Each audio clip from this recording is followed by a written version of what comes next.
Ancient Egypt is home to the pharaohs and the pyramids. It was the setting of many mathematical, medical, and agricultural advances, and in the modern day is a historical place of enormous intrigue and fascination. One structure that sometimes gets overlooked due to being next to the Great Pyramids is that of the Great Sphinx. The Great Sphinx of Giza, commonly known as the Sphinx, is a grand limescale structure in the Golden Giza Desert of Egypt. The statue is of a reclining sphinx, a mythical creature that combines the head of a human with the body of a lion. The Sphinx is seen as a dangerous, merciless creature in Greek mythology. In Egyptian mythology, however, the Sphinx is a slightly less cruel creature.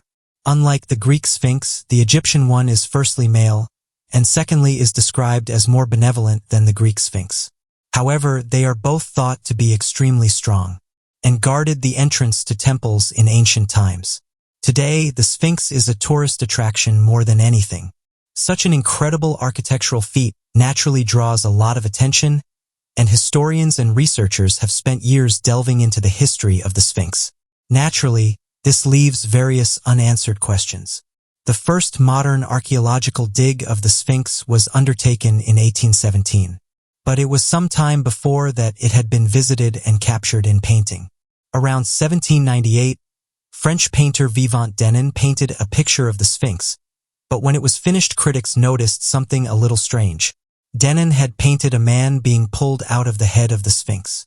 Two figures were helping a third one out of the head of the statue, which had been painted side on. Now, you may wonder whether this was simply a matter of imagination.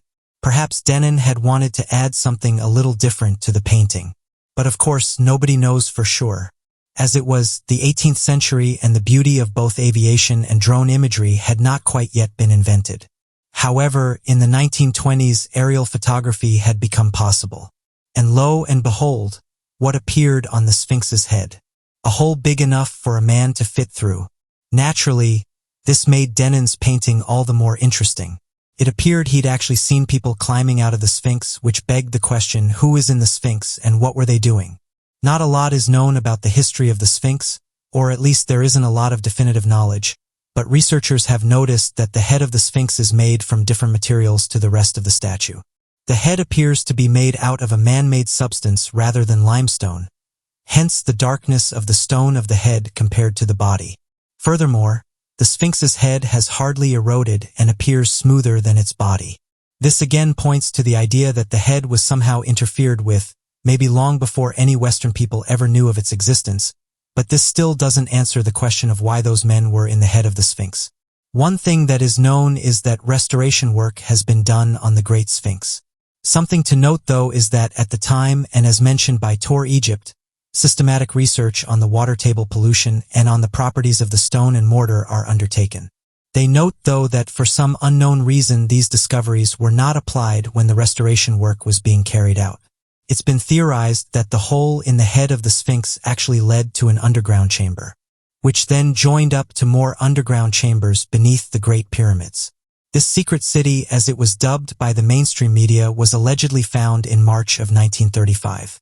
Newspapers even cover the topic, and it was speculated that this discovery would have gone down in history as being one of the greatest. However, not one Egyptologist or researcher commented on the findings. It was almost as if every researcher forgot about these initial discoveries. There was complete silence from those studying and working alongside these structures. Back in 1987, a Japanese research team from Tokyo's Waseda University began an extensive underground survey of the regions surrounding the Great Sphinx, utilizing groundbreaking technology at the time, known as the electromagnetic sounding survey radar. In an attempt to better image the sunken regions of the Sphinx statue, under the direction of lead researcher Sakukyo Shimara, the team got some of the most accurate 3D rendering images of the statue ever taken, with a strange revelation that no one had seen coming. For some unknown reason, the Japanese survey team discovered an extensive system of cavities and tunnels inside and underneath the Great Sphinx that were believed to have been previously undiscovered. According to the team, south of the Sphinx was a hollow tunnel believed to have been 2.5 meters wide and 3 meters tall, connecting two chambers. A small and a large chamber that appears to connect to additional tunnels that stretch north, south, and southeast of the Sphinx's direction. Portions of shafts were found in unconnected areas beneath the Sphinx, with additional cavities found inside the structure of the Sphinx and beneath the body of the Sphinx unconnected to the tunnels. None of these findings have been pursued after the survey, with many denying the existence of the tunnels and shafts, despite the mountains of clear imaging evidence gathered underneath the direction of lead researchers. The frustrating thing about this is that there's no conclusion to the mysterious hole seen in the Sphinx's head. We know it was there as we have photographs and paintings, but as of right now, only theories can be put forward for why it was sealed up. The ancient Egyptians have filled history with spectacular cultural offerings, from the pharaohs to the pyramids to the Great Sphinx itself. When we as a race discover something that's old, it's only natural to begin to wonder whether there is a little more to these incredible pieces of history than the accepted truths. Who knows what really lurks in the mysterious ancient catacombs beneath the Sphinx? Perhaps one day we might find out. Until that time, though, we can only put forward our theories as to why these chambers have been kept a secret from the public. So what do you make of these ancient Egyptian discoveries? Why do you think the hole in the Sphinx's head was sealed up? What do you think is inside there? Also, what do you make of the ancient chambers said to be lying beneath the Sphinx and pyramids? And why do you think they're keeping us in the dark about these discoveries? Space, the final frontier. It has always been speculated that there is adventure and even life beyond our planet. From Sputnik 1 to SpaceX to the meme of Georgia A. So Carlos ranting about aliens on the History Channel, space exploration has fascinated us for as long as we knew it was possible. Some theories of alien life are dubious at best, and their purpose is more to excite. There are many mysteries from space that we continuously uncover. So today, here at Unexplained Mysteries, we'll be taking a look at 3 mysterious space objects. The Skull asteroid TB-145 in 2015, on Halloween no less, an ominous space rock flew past our planet. The hunk of mass was thought to be a lifeless comet which had lost all of its vaporous properties, such as water due to countless orbits around the sun. Astronomers were taken aback by the appearance of the asteroid as it looked hauntingly similar to a cosmically sized human skull. Cut it pretty close by space standards. Passed with only 1.27 lunar distances between. The comet passed again in 2018, but kept more of a distance. Because the comet is extinct, it has no tail. It is relatively small, all things considered, clocking in at approximately 2,047 feet or 625 meters. Vishnu Reddy, a scientist at the Planetary Science Institute in Tucson, Arizona, and this to say about it according to NASA's JPL site. We found that the object reflects about 6% of the light it receives from the sun. That is similar to fresh asphalt, and while here on Earth we think that is pretty dark, it is brighter than a typical comet which reflects only 3 to 5% of the light. That suggests it could be cometary in origin, but as there is no comma evident, the conclusion is it is a lifeless comet.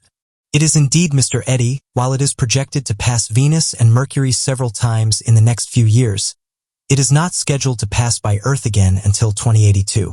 It should be noted that the eerie appearance of the beaming skull is only visible from certain angles, so for anyone thinking that this could be a threat or perhaps a greeting from intelligent life, it's more likely that it is our own narcissistic biases getting the better of us. Earth Mini-Moon 2020 So is actually a rocket booster. Leading up to September 2020, there was news that Earth could get a new mini-moon. A mini-moon is a space rock that briefly gets pulled into Earth's orbit by gravity, but exits after a certain amount of time. Around this time, NASA's Center for Near-Earth Object Studies was noticing that the orbit of the unidentified object was extremely similar to Earth's, and on the same plane. Not only that, it was moving significantly more slowly than a space rock usually does. This, along with some of its other features, made it incredibly unique and caused some researchers to speculate that it might not be an asteroid at all, but a rocket booster instead. Specifically, one that we ourselves launched in the earliest days of space exploration. At the time, the object was referred to as 2020 So. If it was a booster, it was launched in late 1966. This would mean it was likely a product of NASA or the Soviet Union who were in the space race at the time. Around early December, it was finally confirmed that the object was a rocket booster that belonged to NASA's Surveyor 2. While this technically disqualifies it from being a mini-moon, it is interesting to note that this hunk of space junk survived when the lander itself didn't, crashing on the surface of the moon in 1966. On December 1, 2020, it passed very closely to our planet at just 0.13 lunar distances, and then again on February 2, 2021 at just 0.58 lunar distances. As of March 2021, the object will break free of Earth's gravitational pull and orbit the Sun instead. These days we build rockets to be, but believe it or not, there are quite a few rockets from that time period that were lost. Because of its hollowness, pressure created by the solar radiation pushed it off course and changed its trajectory. It turns out that it has actually passed Earth a few times, completely unnoticed. But for now, it's time to wave goodbye to the rocket booster. Until next time. 2020 CD3, an object known as 2020 CD3, was already acting as Earth's second moon for a time being. In fact, the moon had been orbiting Earth for at least a year when astronomers finally identified it in February 2020. To be fair, it was pretty hard to miss, as the space rock really is the miniest of many moons. It is only about 3 feet or a little under a meter wide. Unfortunately, by early March 2020, the moon was flung out of our gravitational pull and began to orbit the Sun instead. We waved goodbye to our little moon earlier than expected, as it was originally projected to leave in April of that same year. While 2020 CD3 had been orbiting for at least a year, it is possible that it actually had been in revolution for up to 3 years before we noticed it. 2020 CD3 now orbits the Sun every 379 days. Astronomers are unsure if the space rock is a miniature asteroid or perhaps a piece of our moon that was broken off. While it was classified as a near-Earth object, it was not seen as a potentially hazardous object, as simulations never indicated any chance of collision. Quite frankly, this object was always too small to be a threat regardless. Even if it did collide with the Earth, it would have been broken up in the atmosphere before touching ground. In March 2044, our former mini-moon will be close to Earth again, but not quite close enough to be pulled back into the orbit. The next time that it is likely that the space rock re-enters our orbit is not for a few thousand years. The reason Earth has trouble keeping a mini-moon is because the gravitational pull from other elements of our solar system, like the moon and the sun, are strong enough to make the circuits of these rocks unstable. But who knows, another chunk of astro rock might be out there waiting to be our next mini-moon. So whether these objects simply fly by or stay with us for a longer period of time, every interaction gets us excited about what is out there in the great expanse that is space. While we can't always trace these objects or predict what they will do and where they will go, the mysteries of space will continue to fascinate us for eons to come. Who knows when the next compelling discovery will come flying our way? But what do you make of these mysterious space objects? Something in the background. Dundas Peak in Canada is an alluring tourist attraction. Its stunning viewpoint overlooks Hamilton City and is a glorious sight to behold. The splendor of colors all around the peak is enough to soothe the restless souls who want to visit it. The destination is particularly popular in the fall, when the leaves turn from green. To 140,000 tourists came to Dundas Peak in 2016. One of those tourists was a woman by the name of Kim. She wished to recreate some photographs her cousin had taken months prior. The trip was a light-hearted one, with Kim and her friends, who set up their photography equipment around the peak with a desire to take a few panoramic shots. It was when something flashed with light in the camera that Kim noticed something on a nearby tree branch, just above a gorge. With intense curiosity, she reached out to get what she realized were a set of keys dangling on a branch. She was concerned they would fall and leave someone stranded without their car. She reached out and managed to obtain the keys for a Hyundai. Once the sun began to set and the twilight sky illuminated the famous peak, the group decided to head back to their car and return home. As beautiful as the park was, the group was one of the last hikers to leave the area for the night. It was only then that Kim noticed that Hay and I were still parked in the car park. The car, according to Kim, was visibly filthy and hadn't been used in a long time due to how run down it looked. The group decided to return home, not wanting to wait pointlessly until it got pitch black for the owner to appear. So Kim placed the keys on the roof and hoped the owner would find them. Days later, a police report declared a woman had gone missing in the Dundas Peak area, and that car belonged to her, left to the Ruthbus element as its owner had disappeared. The Reddit user, who claimed to be a friend of Kim's, shared the pictures they had taken at the peak, alongside the ones taken by Kim's cousin. The Redditor realized there was something eerie hidden in the background of the cousin's photos, and sought the help of Reddit to help him figure out an explanation for what they were seeing. In the background of the image stood an unnaturally thin humanoid figure, dressed in gray with no visible face. The mysterious figure doesn't appear in any other photographs taken at the peak. Kim attempted to disprove the claims that they were just a brave hiker. However, the spot this humanoid figure was spotted in was completely inaccessible. The description of the missing woman fit the appearance of the ghost-like figure perfectly. Countless people have gone missing in the area within the past several decades. Some people suggest the figure was the forlorn, restless spirit of the unfortunate hiker who met her doom in the wilderness of the peak. Still, many others argued it to be a trick of the light, melting ice, or an illusion. In the end, no one can truly say for certain what they found in that photograph. But what is for sure is the fact they may have lost their lives to the unknown forces that dwell between the trees. Eilean Mor Lighthouse Disappearance. The Flannan Islands, a group of islands also known as the Seven Hunters, is no place for the faint-hearted. This is because there are many hidden cracks and crevices, and too many nooks to get lost in, with an eerie sense in the air. For decades, the islands lay uninhabited by human life. That is until the early 1800s. This was when a group of lighthouse keepers were called in to watch over and maintain the lighthouses built on Eilean Mor, as well as welcome any seafarers that happened to drop by. Thus began a nautical tradition that lasted throughout the 19th century. Throughout 1900s, 3 lighthouse keepers were stationed at the Eilean Mor and were responsible for taking care of the island, walking along it and keeping an eye on things. These 3 men were Thomas Marshall, James Duckett, and the chief lighthouse keeper William MacArthur. However, on the night of December 26, 1900, a relief boat carrying supplies and crew arrived on its shores. It was scheduled to sail to the island several days before, but had been delayed due to the growing storm that had been threatening to wreck the island for days. The boat, manned by Captain James Harvey, had finally arrived to bring over Joseph Moore, the replacement lighthouse keeper. But when they docked and left the ship, they were surprised to find no one was there to greet them, as was customary for the keepers to do so at the time. Moore ascended the steep stairs leading to the lighthouse, with an overwhelming sense of foreboding. When he reached the front door, he immediately noticed something was amiss.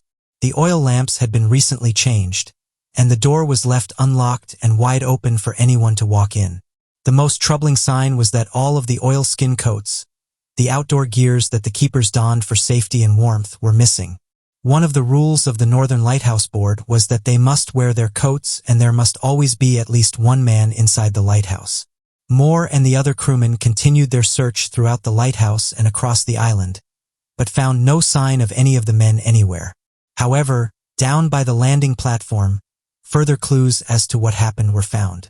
The ropes that were usually held in a brown crate, around 70 feet above the platform, were found strewn all over the rocks, which was unusual. Over the next few days, more people came to investigate the disappearance. Appeals were made for witnesses or information regarding the keeper's whereabouts, but nothing ever came of it. So what did happen that fateful night? From the clues found and the knowledge of the storm that plagued the island at the time, it's long since been theorized the men simply fell victim to a natural tragedy. Most assume the men were already panicked about the storm. Marshall and Duckett, both previously branded negligent for leaving their equipment out during fierce gales, left the White House to secure their equipment, only to be hit by an unexpectedly large, powerful wave. The third, MacArthur, must have felt concerned when his companions failed to return and ventured out to try and help them. However, he must have been too late, only then to be swept away by the relentless seas himself.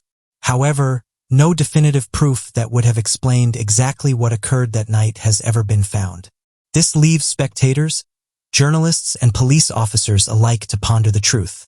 Over the following decades, subsequent lighthouse keepers continued to inhabit the island, keeping watch over their lighthouses and braving the icy Scottish seas. Many of them soon recorded strange voices in the wind, calling out the names of the 3 men. Ever since then, the island's been uninhabited, and it's widely believed to be haunted by their spirits. Disappearance of Kieran Burke. Kieran Burke has been missing since the 5th of April 2000. Burke was a citizen of Ireland, from Dublin, who decided to go on a 2-week vacation to San Francisco. During this vacation, he made the decision to see the Yosemite National Park in California, which was and continues to be a popular tourist destination. Burke made reservations at a hotel near the national park from the 4th to the 6th of April. If Fortuna had been on his side, perhaps he wouldn't have mysteriously vanished without a trace on Wednesday the 5th of April. He was seen for a final time in Yosemite Valley at Cary Village. He was about to set off on a day hike and left behind him a grieving wife and 3 children, and a plethora of mourning family members back home in Ireland. The man was wearing a bomber jacket and has been described by those who knew him as an adventurous spirit who adored hiking. This was allegedly not Burke's first long hike. He was said to be experienced in the hobby, having hiked the Himalayas. But perhaps this wasn't enough experience to withstand the dangers of Yosemite National Park. Burke's rental car was found at the Cary Village, seemingly abandoned. It was only 6 days after the disappearance that the search began, on April 11, 2000. The search was said to be extensive and tedious, but no evidence nor trace turned up. His brother, Lorcan Burke, traveled from Ireland to help with the investigation, but the case was luckless, leaving it cold for the next 20 years. After all this time, not a single clue has been found as to his whereabouts, body, or potential loss of life. Christine Cowes, a spokeswoman for the park star, explained, "They were notified by the hotel when he didn't check in on the 6th of April. The only thing found was his tent, still filled to the brim with his possessions." Christine explained to the public that Yosemite has 800 miles of trails, which made the search for Burke painfully difficult, since he could have been anywhere. "The possibilities are limitless," she stated at the time of the investigation. The weather further disrupted the search due to a drastic change in weather. From warm sunshine to horrid thunderstorms. This brought snow and rain, which erased any traces of where he may have gone. 20 years have come and gone, and the case still remains cold. It's easy to forget how fragile our lives are, or how overpowering the strength of nature can be. Dwight D. Eisenhower's UFO knowledge.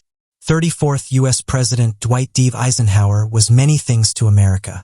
The mastermind of the D-Day evacuations, a pioneer of civil rights in the States, and the creator of the highway system. A 5-star military general in his career in the Army, Eisenhower would have seen many things that no man wished to. At the same time, he was probably aware of many of the top secret plans or documents, including material that was discussed that was extremely sensitive, misunderstood topics at the time. Dwight D. Eisenhower allegedly had very good knowledge of UFOs, and he didn't just know about UFOs. Eisenhower, according to reports, actually met aliens 3 times. It's known that Eisenhower was extremely interested in the possibility of extraterrestrial life. Upon taking office in 1953, this didn't change. Only a year later, Eisenhower's first infamous meeting took place. The president was on holiday in Palm Springs, California. According to his family, he simply disappeared for several hours one Saturday and missed a public dinner. He wasn't seen again until late the following morning. The White House Communications Department issued a statement announcing he had just chipped a tooth and had gone to see a dentist to get it fixed. But what Eisenhower was allegedly really doing was a lot more interesting and unnerving than a trip to a dentist. Michael Saller, who was an American university professor, wasn't convinced by the dentist's story. He believes that Eisenhower actually traveled to Edwards Air Force Base, and this theory does check out. The Eisenhower Presidential Library, where all the records from Eisenhower's presidency are kept, doesn't hold any record of the president visiting the dentist over the dates of the Palm Springs visit. Edwards Base is located in a barren yet impressive desert. It serves primarily as an active airport, but also houses an aviation museum. Perhaps its most famous function is acting as the administration center for none other than Area 51 itself. Sala believes that Eisenhower traveled to Edwards with some members of the Secret Service to meet with 3 extraterrestrial beings. They were known as Nordics in UFO circles due to their resemblance to Northern European or Scandinavian people. The aliens allegedly asked Eisenhower to denuclearize the United States, as they were afraid of reckless behaviors that could endanger the space-time continuum and therefore affect the aliens themselves. In return, they offered their superior technological secrets to Eisenhower, as well as what the Washington Post described as spiritual wisdom, and the Edwards encounter was an only reported meeting between Eisenhower and alien life. In February 1955, around 300 people reported sightings of Air Force One landings in Holloman Air Force Base in New Mexico. As Air Force One parked up, a man who was assumed to be Eisenhower descended the stairs. Suddenly, a group of what was thought to be flying saucers landed in front of the jet. What Eisenhower and the aliens discussed isn't exactly known. Some theorists believe he signed a treaty with them. Whether Eisenhower really did meet with aliens is up for debate. But if he did, it could throw all of America's potential UFO secrets up in the air. The design of a flying machine invented by a Brazilian priest. Bartholomew Dias Mao, a Brazilian priest and inventor, made huge advancements in aviation during the early 18th century. The motivation and inspiration leading to the development of his flying machine was by watching the interaction between a soap bubble and a flame. The rising action paved the way for his flying machine design. This was named Passarola, derived from the Portuguese passero, translating to bird. The Passarola looked essentially like a large inflated bird. The design suggested the use of wind and magnets in order to keep it in flight. He began studying mathematics and physics at university in 1705. It was then in 1708 when the demonstration of a prototype to the Portuguese King John V earned him the right to continue his research until he found success. When he created and trialed a successful design, he was named a professor and became a member of the Royal History Academy. He worked throughout Europe designing and working on further inventions, but upon his return to Portugal, he'd been reported to the Inquisition, a group set up within the Catholic Church to punish heresy, known and famous for the severity of their punishments. The Inquisition accused the Brazilian priest of witchcraft and of being in order to avoid such gruesome punishments or possibly loss of life, he burned his manuscripts and fled to Spain, where he passed away shortly afterwards in a hospital. The burning of his work meant his designs were lost, though his brother had records of his early designs, which remain preserved in the Vatican Apostolic Archives. The specific details of the burned manuscripts and his life are unknown, and the information available is relatively vague. But regarding his invention, he can be considered to have had a significant impact upon aeronautics, contributing greatly to the early understanding that we have built upon today. The woman who was missing for 2 years. 46-year-old Angelica Gaitan left her home in September 2008 without providing much explanation to her family. They only knew that she wished to go live with her brother in Ecuador. Her family lost contact with her 2 years after that. On March 14, 2019, Angelica's health insurance company told her husband that she had scheduled an appointment with her psychologist. This was the only proof they had that she was still alive. He later found she was living in a homeless shelter in Barranquilla, but no one could say how she got there. Angelica's daughter, Paula Castablanco, believes her disappearance had something to do with her mental health issues. This was something she had suffered with for years. Paula said her mother often had panic attacks, especially when she saw certain cars. She would scream and warn her family that people were coming for her, and that they couldn't let her go with them. Paula assumed that something must have happened while Angelica was missing that traumatized her even more. On September 26, 2020, 2 fishermen spotted Angelica drifting in the sea about a mile off the coast of Colombia. At first, they didn't think much of it, believing she was just a floating log, but she caught their attention by waving to them for help. The men threw her a life preserver and brought her onto their boat. They gave her water and tried to find out who she was, but she didn't respond. All she could do was cry. They took her straight to the hospital and she was treated for hypothermia and exhaustion. It's estimated that she was floating in the water for around 8 hours before the men found her. This particular part of the ocean she was in is home to many dangerous sharks. Many people were shocked that she wasn't attacked by any. Angelica claimed that many circled her at various times, though she admitted that she could have been hallucinating. Angelica later told reporters that she hadn't come in contact with her family because she was escaping domestic violence that had been going on for years. Her family, though, insisted that this wasn't the truth. However, she believed she was rescued because God didn't want her to pass away just yet, and that she was born again. So far, no one really knows what happened to Angelica during the 2 years she was missing. Her family is raising money to bring her home and get the help she needs to move forward with her life. Fishermen lost at sea for 9 months. 3 fishermen from Mexico made headlines after they returned home from a fishing excursion 285 days after they had departed, having drifted in the ocean for over 3 months. The men, along with another fishing guide and the owner of the boat, left from a fishing village for a shark fishing expedition but lost their heavy shark tackle and mistakenly ran out of fuel searching the waves for it. Left with no way to steer or propel the 29-foot boat, the ocean's wind quickly pushed them out to sea. They ended up over 8,000 kilometers to the west of their home. With nothing on the boat but the few provisions they'd bought for what was supposed to only be a day-long trip, and no shelter from the beating sun, the 5 men had to rely on survival skills to make it day to day. They fashioned makeshift fishing lines for engine cables taken from their now useless and caught and ate raw fish and seabirds, and collected rainwater for drinking. However, the owner of the boat and the 3rd fisherman passed away due to starvation and had to be thrown overboard. They occasionally saw larger boats in the distance, although sometimes there would be a month or more between sightings. This allowed them some hope of being rescued, even as they grew more and more emaciated. However, none of these boats spotted them, until one day a Taiwanese fishing boat rescued the men near the Marshall Islands. It had been 285 days since the crew had seen dry land, which was one of the longest cases of record of survival after being lost at sea.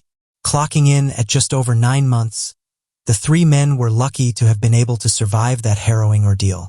Their survival was largely due to the fact that they were drifting in fairly calm waters but were free of hurricanes, where there was frequent rain and cloud cover.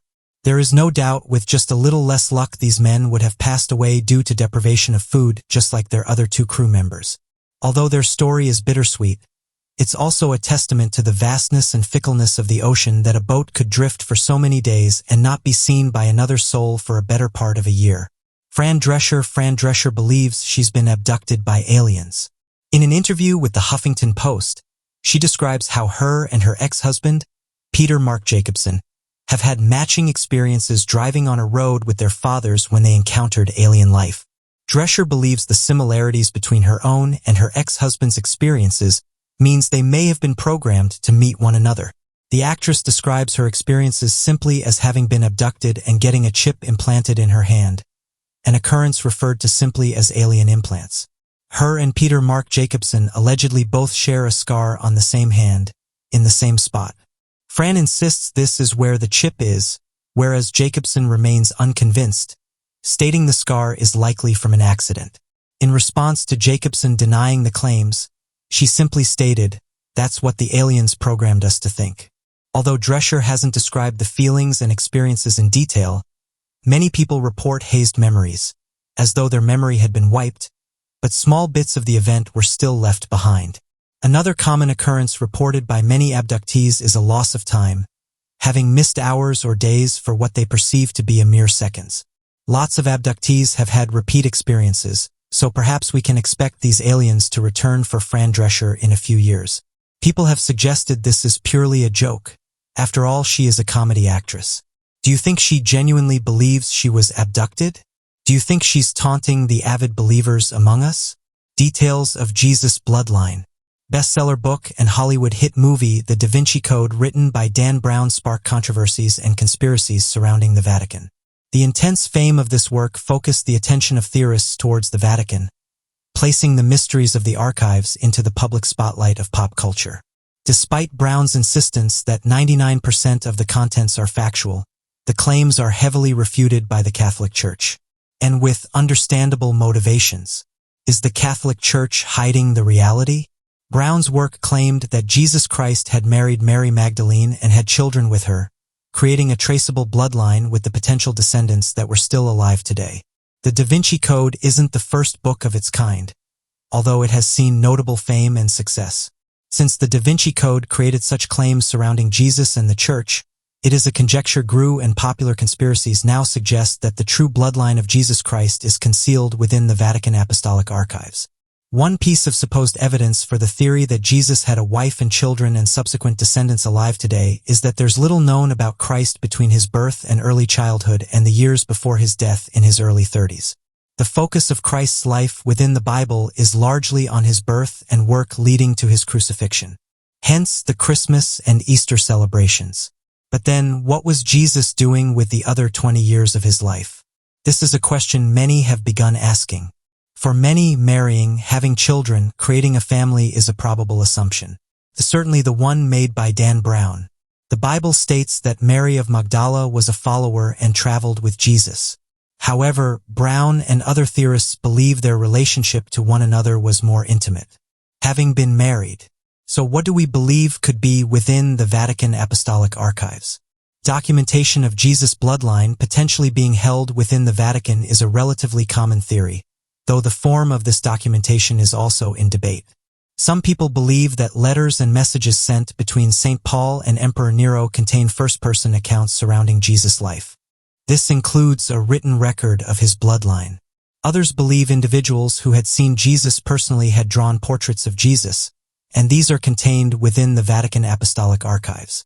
The earliest publicly known portraits of Jesus were created approximately 200 years following his death. Why does the Catholic Church need to protect the knowledge surrounding his bloodline if it is indeed contained within the archives? The answer here is likely rather simple. Evidence of Jesus' bloodline has the potential to contradict the teachings of the Church and therefore undermine Holy Scripture. The implications of Jesus having descendants is a complicated thought. If the relatives of Christ and therefore the relatives of God were alive and accessible, then the role of the Pope would be far less significant. However, realistically, after tracing a bloodline for hundreds of generations, the vast majority of people would be related. Tracing a bloodline back only 20 generations could find up to 1 million relatives. And with the ever-increasing population, locating the closest descendant would be an ever-challenging task. If the archives truly do hold documentation of Jesus' bloodline, how updated is it? And with such a vast number of descendants, do you think the bloodline could be traced through to modern society? Do you think revealing this knowledge would conflict with the teachings of the Bible and the Church and Holy Scripture? Mysterious object found in space. A recent astronomical discovery has been made, an odd object within space.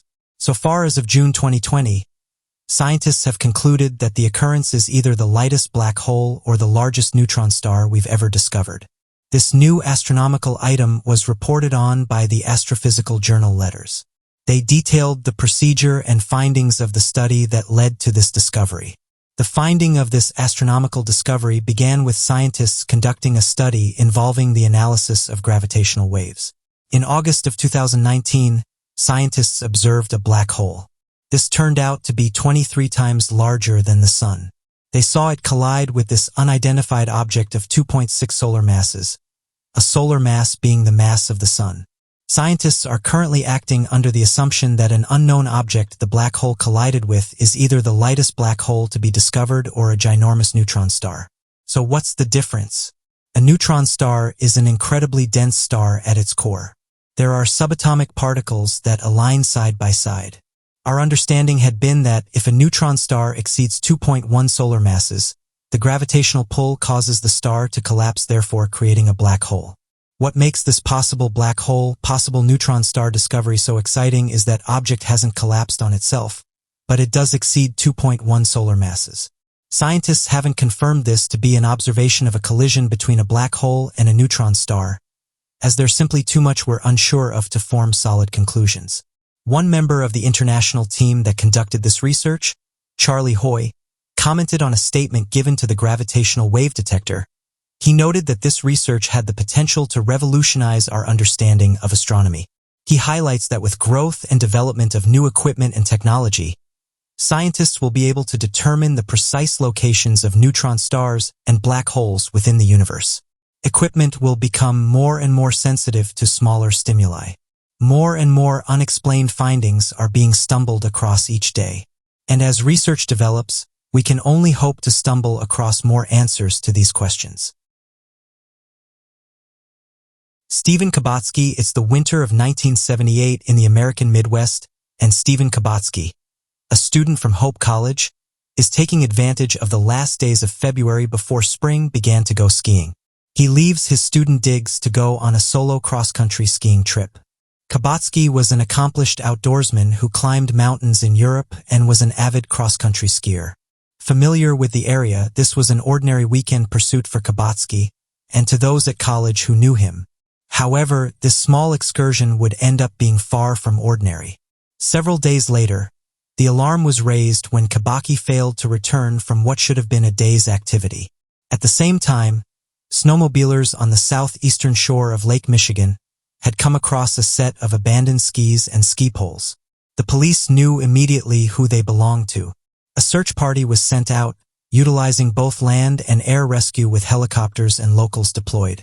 To find Stephen, only 2 more things were subsequently discovered: Stephen's backpack and his footprints in the deep frozen snow. There was something off about the scene, however. The backpack looked as if it had been abruptly thrown to the ground, and the heavy footprints disappeared into nothingness as if Kabatsky had walked out of reality. Looking to close off the case with a sense of logic, police figured a more rational explanation. Close to the shores of frozen Lake Michigan, Stephen must have removed his skis and wandered too close to the water, falling through the ice and drowning into the watery depths below. His friends grieved. His family mourned, and life returned to normal as the months passed by. That is until 15 months later, Stephen Kabatsky walked straight through the door of his family house over 500 miles away. Stephen told his recollection of events as best he could. In 1979, he woke up on a grassy knoll in Massachusetts, some 700 miles due east from where he disappeared.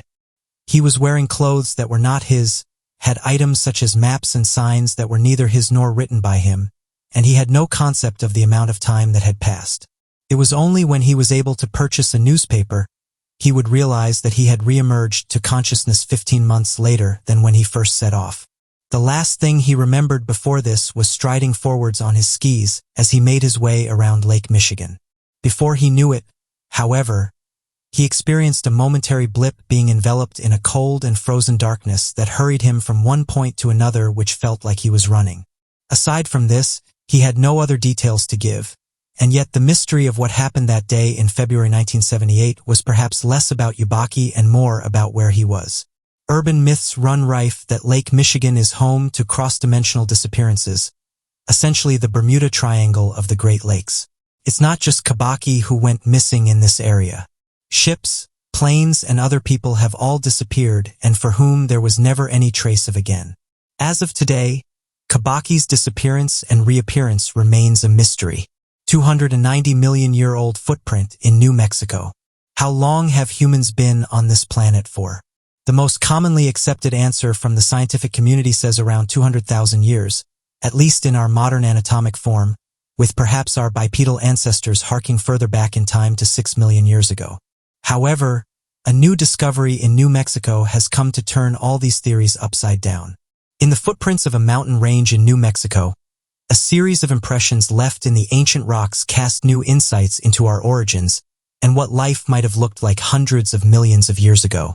Jerry Paul McDonald, an eccentric paleontologist, was on an expedition in the region, an area well known for the fossilized imprints that might be found there.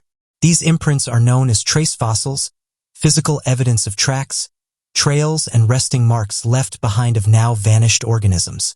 Usually, Jerry McDonald might expect to see the imprint of a trail left by a dinosaur or perhaps the burrow of an ancient reptile. What he stumbled upon, however, was far more puzzling than anything he had ever seen before. He came across a certain rock formation, which had several fossilized imprints of creatures from much later periods than the actual age of that rock strata. There were tracks made from modern species of birds and fossilized paw marks of bears that should be much closer to our time period than of the rock they were imprinted on.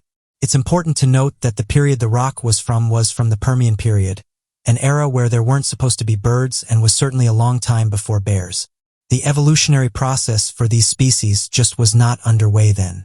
That was all bewildering enough to MacDonald, but then he saw something that did not make any sense at all to him, at least not against prevailing scientific thought: human footprints. These footprints had the clear characteristics of a human foot, with indications of a mud-up push, essentially a rim of raised relief around the fossilized imprint, which added to its authenticity. What was perplexing, however, was that this footprint was found in the same rock strata from the Permian period, 290 to 248 million years ago. That was the time period long before birds or even dinosaurs existed on this planet, let alone man.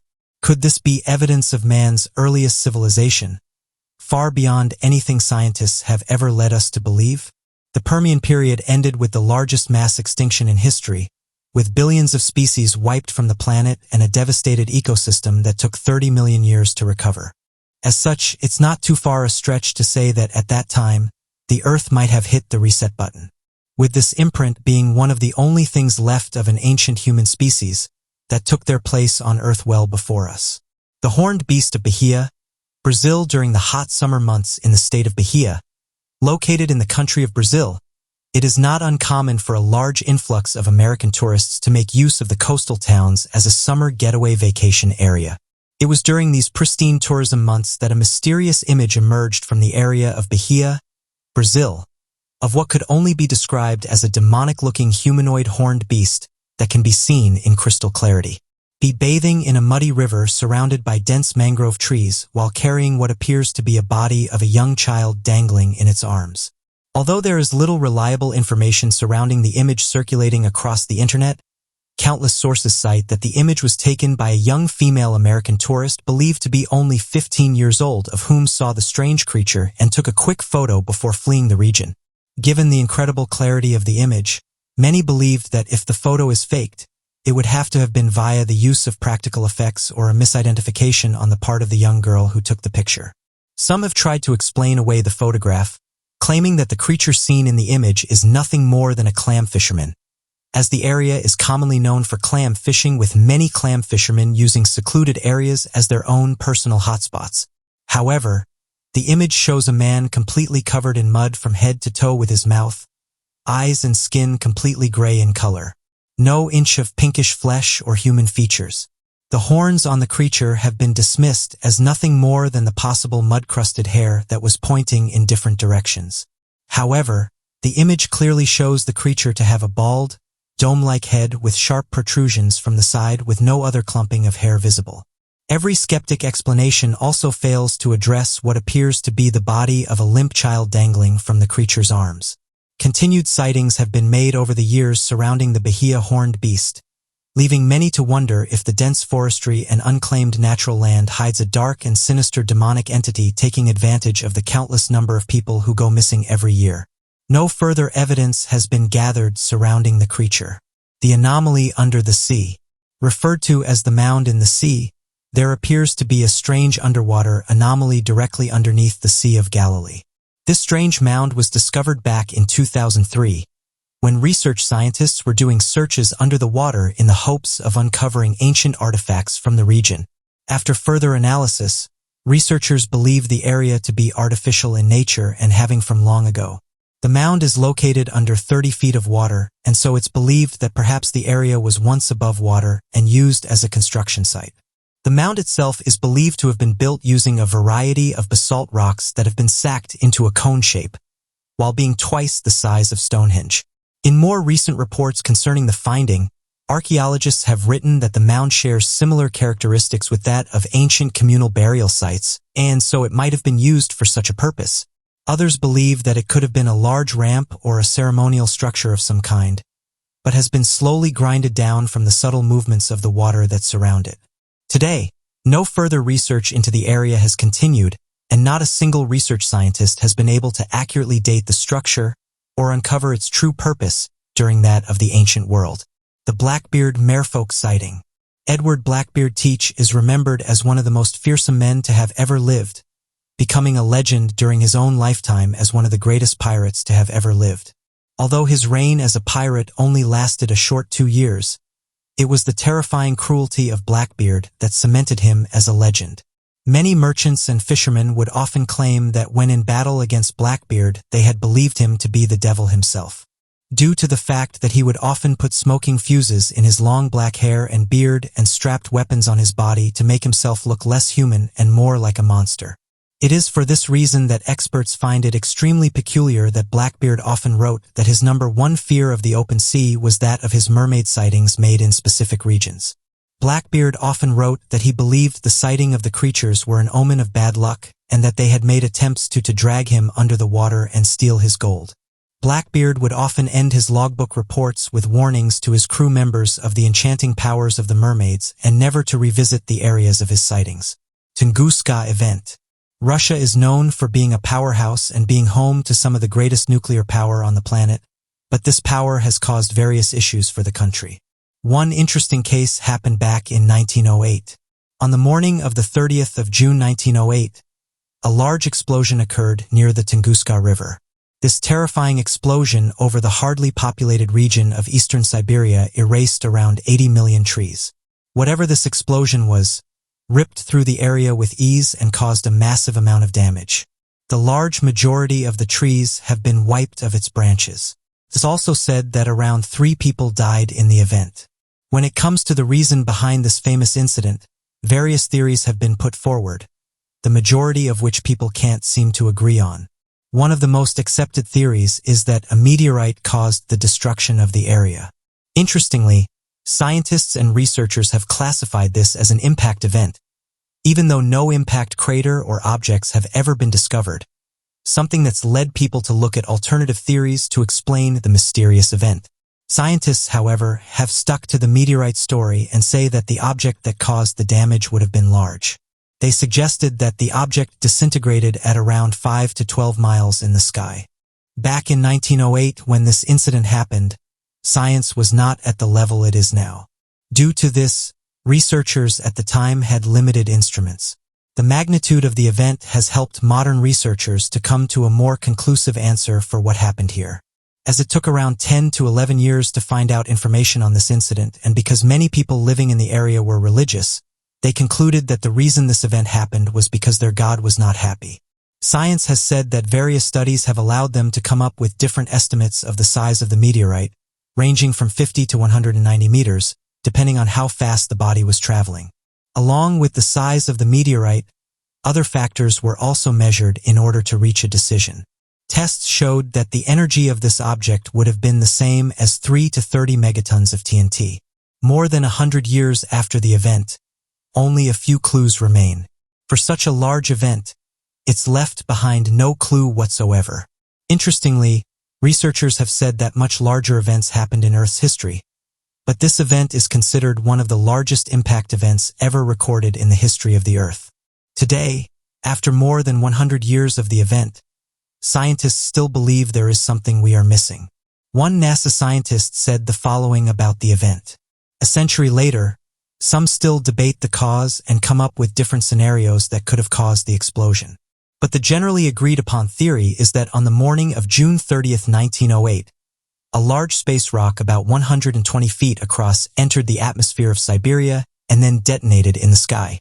Poveglia, in the Italian waters of the Venetian lagoon between the cities of Venice and Lido, there is an island that has become almost synonymous with death. That island is Poveglia. Once home to a plague quarantine station, later retrofitted into a mental institution, it's no wonder people claim thousands of lost souls inhabit this island. But Poveglia didn't set out to become the island of nightmares. In fact, from 1793 to 1814, it was simply a lazaretto or plague quarantine station. Poveglia's location made it a prime place for screening ships before docking in Venice. It wasn't even the only one. There were many of these types of stations throughout the lagoon. In a time when plagues were common, Venice had found isolation helped to soften the blow of many outbreaks. Before a trade ship was allowed to dock, travelers were to spend 40 days on Poveglia. In fact, the term quarantine comes from the French word for 40 days. In these days, the stays were pleasant. Travelers had their own apartments, were fed well, and could even drink and spend time together. However, when the plague outbreaks worsened, so did the conditions on Poveglia. Fear of the disease caused infected people to be shipped on an undeniably one-way trip to the island. It was so bad that it is believed people who didn't even have the plague were shipped off as well, left to die with the infected. Some numbers count the dead at over 160,000. Legend has it that over 50% of the topsoil is composed of human ash from the mass burning of the dead. Years later, in 1922, a mental hospital was opened on the island. The patients were quick to complain of ghosts and voices echoing throughout the halls. These claims, of course, were brushed aside at first, marked as the ranting of insane minds. It is said that due to its remote location, the mental hospital drew ill-reputed scientists and doctors who treated their patients as they pleased. This often culminated in abuse and experiments. Legends tell of one specifically heinous doctor who began performing experiments on his patients. This doctor was a great believer in lobotomies and performed many, often with crude tools and no anesthetic. The doctor was rumored to hold even worse experiments in the bell tower of the hospital. Patients were often kept awake from the screams that echoed from there. As it is told, after being driven mad either by his own actions or by the many ghosts already said to have been wandering the grounds, the doctor later threw himself off the bell tower of the hospital. According to a nurse who saw him fall, she claims he did not die from the fall, but to a ghostly mist who overtook the body once he landed. It seems the Italian people grow wary of people trying to get on the now forbidden island. Many residents express that they have no intention of going to the island. Some go as far to denounce its mental hospital days, calling it a rest home for the elderly. This, however, has been disproved with the types of equipment found inside. It remains illegal to go to the island. However, some people have been able to convince boaters to take them there. People who have visited the island have reported anything from the feeling of being watched to being scratched and pushed. Some hearing the screams of the mad doctor's victims. Even more eerie, the bell in the bell tower is still said to chime, even though it has been removed. Kidnapped by Bigfoot. The year was 1924. The gold rush may have been over, but that did not stop Swedish immigrant Albert Ostman from giving gold prospecting a go. After spending years in construction and logging, Ostman decided it was time for something different, and he thought he might as well get a little vacation out of it while he was at it. He had heard of a rumor of a gold mine near Toba Inlet, near Vancouver, Canada. The area was lush with trees and surrounded by mountains. The perfect getaway from his recent year-long construction job. He hired a local indigenous man as a guide to the head of the Toba Inlet. The guide was a talkative man and told Ostman tales of the area. One tale even involved the rumored gold mine. According to him, there was a heavy drinking white man who would come and go from the mine, always having gold to spare. But one time he never came back from the mine. They suspected a Sasquatch had killed him. He described the creatures as having hair all over their bodies, but they stood upright like people. And they were big, approximately 8 feet tall, big enough to leave 2-foot-long tracks. Ostman had never heard of such a creature and brushed the tale aside as folklore. Once the guide had dropped him at a site at the head of the inlet, Ostman asked him to come back for him in 3 weeks. He would camp back at that particular spot once he was finished with his prospecting trip. Over the next week, he worked his way over 10 miles into the wilderness on the hunt for the elusive gold mine. After some time, he came to a spot that he deemed perfect for his permanent setup. He was only there a single night when strange things started to occur. Ostman awoke after a deep and heavy sleep to discover that his entire campsite had been disturbed. He hadn't heard anything the night before and simply blamed it on an animal. On night 2, his backpack had been dumped out. He noted that food had been taken. Instead of going out to look for gold, Ostman hung around the camp, hoping to catch a glimpse at the culprit. But nothing showed itself. On the 3rd night, he was determined to stay awake. He needed to know what was lurking in the darkness around his site. That, however, proved to be impossible. Having obviously fallen asleep, he was awoken by something picking him up off the ground, still cocooned in his sleeping bag. After being dragged and carried for what he believes was 3 hours, Ostman was finally dropped. He described hearing 4 voices, speaking in a language he didn't understand, but it was too dark to make them out. As the sun came up, however, he got a good look. There were indeed 4 of them. He described them as an old man and an old woman, along with a young boy and girl. He estimated the old woman to have been over 7 feet tall and 500 pounds. The old man was even bigger than that. He was sure his gun would not affect the large man, except for maybe angering him, so he sat and contemplated his escape. The family of Sasquatches kept him in a small valley for days, occasionally bringing him sweet roots as food. The young ones, who started out shy, eventually took an interest in him. He made them water ladles and tossed them old snuff cans to play with, and that's when he came up with his ingenious escape plan. He had once heard a story of a man blinding a bull by throwing snuff into its eyes. Next, he threw the young boy Sasquatch another snuff box, this time with a teaspoon of snuff inside. The young boy tasted the snuff and then took it to the old man. It was obvious they enjoyed the taste of it and came back for more. Ostman then knew he had to get the old man to eat a whole box of snuff, and then hopefully he could get away. Because of the interest in the snuff, the old man kept getting closer to Ostman, eventually grabbing a box and emptying it into his mouth. He swallowed it in one gulp before licking the box clean. After a few minutes, the old man became sick. Ostman saw his opening and ran.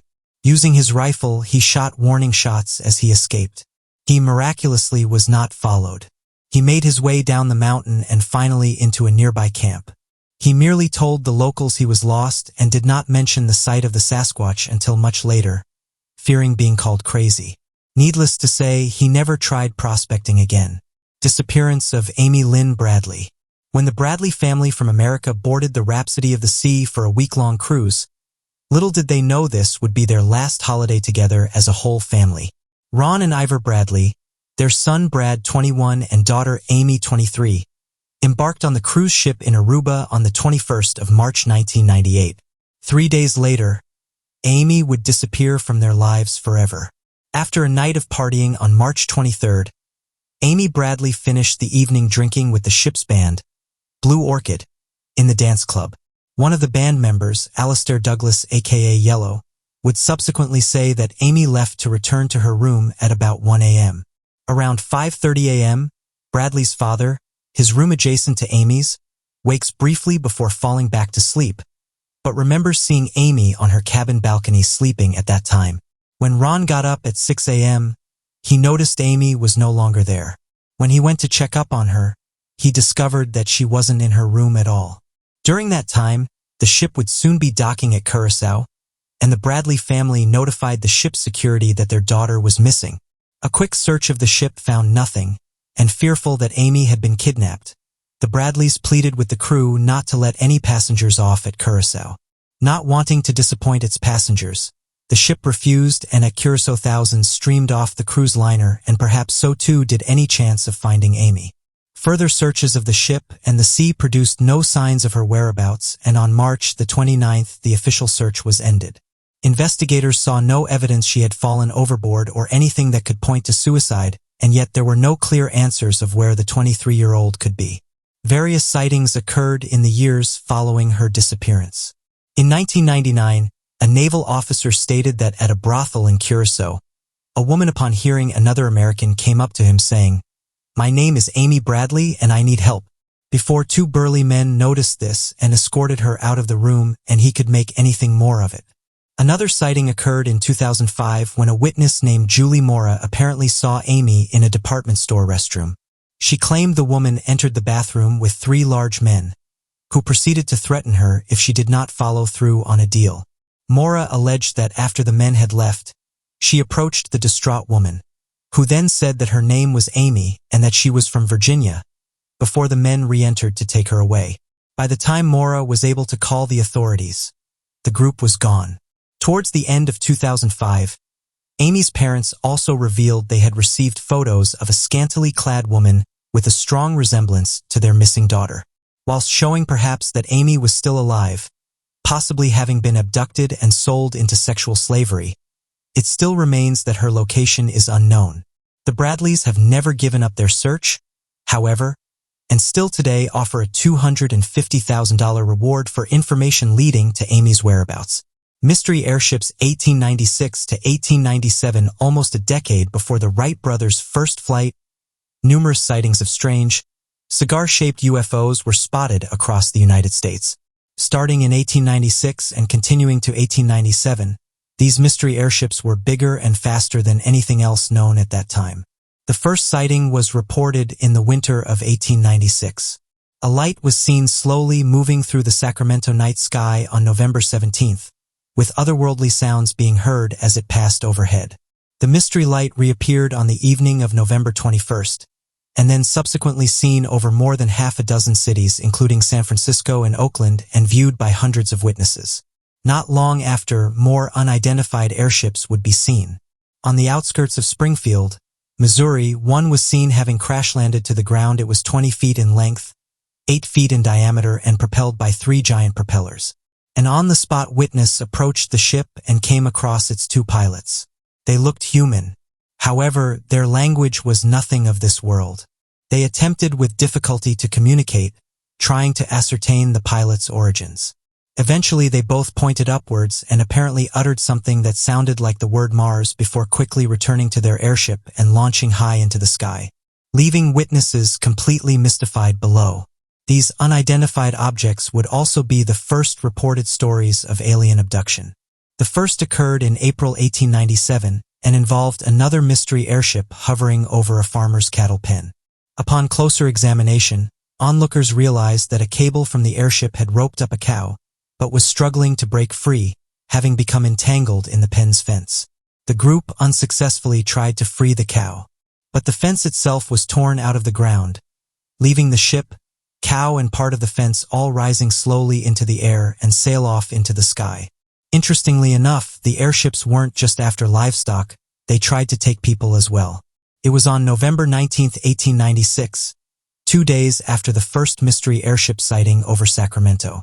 A U.S. Colonel H.G. Shaw was driving his buggy through the countryside near Stockton when he came across what appeared to be a landed airship. Shaw described it as having pointed ends and a silver exterior without any features aside from a rudder for steering. The ship was about 150 feet end to end, 25 foot in diameter. Suddenly, to Colonel Shaw's amazement, 3 slender, 7-foot-tall extraterrestrials exited the craft, all emitting a strange warbling noise. The beings reportedly examined Shaw's buggy before attending to Shaw himself, deciding to physically force him into their craft. Luckily, the stocky, well-built soldier was physically superior to the thin, lanky beings, and the aliens soon gave up, fleeing back to their ship and quickly speeding out of sight, leaving Colonel Shaw baffled below. The disappearance of Maurice Gordon Docdammits. Maurice Gordon Docdammits was an 84-year-old Christian reverend of whom had a relatively successful writing career during his time working as a Christian leader of his small community, with a number of successful publications under his belt, such as his works titled Focal Points of Christian History, Trouble Transformed, Burden Bearing, Mystery of Godliness, and Dead at the Top.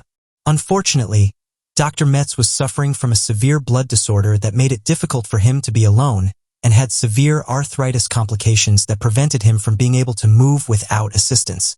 Despite these physical limitations, Dr. Metz enjoyed spending his free time venturing out into the wilderness to locate ideal locations for mining precious gems and minerals. Metz had been a fan of leading his own private expeditions in the field of geology, and would to accompany him when making trips out into the national parks or empty stretches of wilderness to assist him during the trip and help him move throughout different pieces of rugged terrain.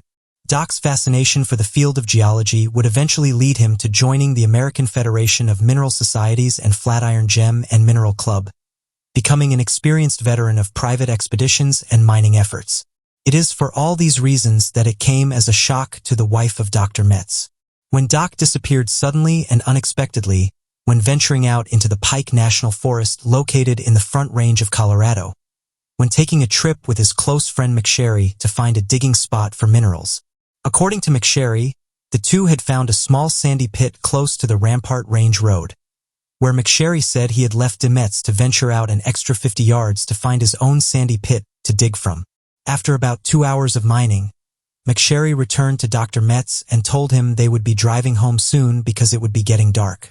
Doc had said that he would be gathering his tools while McSherry returned to his pit to pack up his things. After McSherry finished packing his things, he returned to Dr. Metz's pit only to find that he had completely disappeared without a trace. When investigations were made, detectives remarked that the disappearance of Dr. Metz seemed perplexing, as there was no evidence of a struggle or any footsteps, markings or tracks left behind in any direction. Additionally, All of Dr. Metz's tools went missing with him, with nothing left in the pit to be used as evidence. On the 18th of July 1981, the wife of Maurice Gordon, Dr. Metz, wrote a letter to her governor, Governor Richard Lamb, asking for any assistance in helping her find her husband.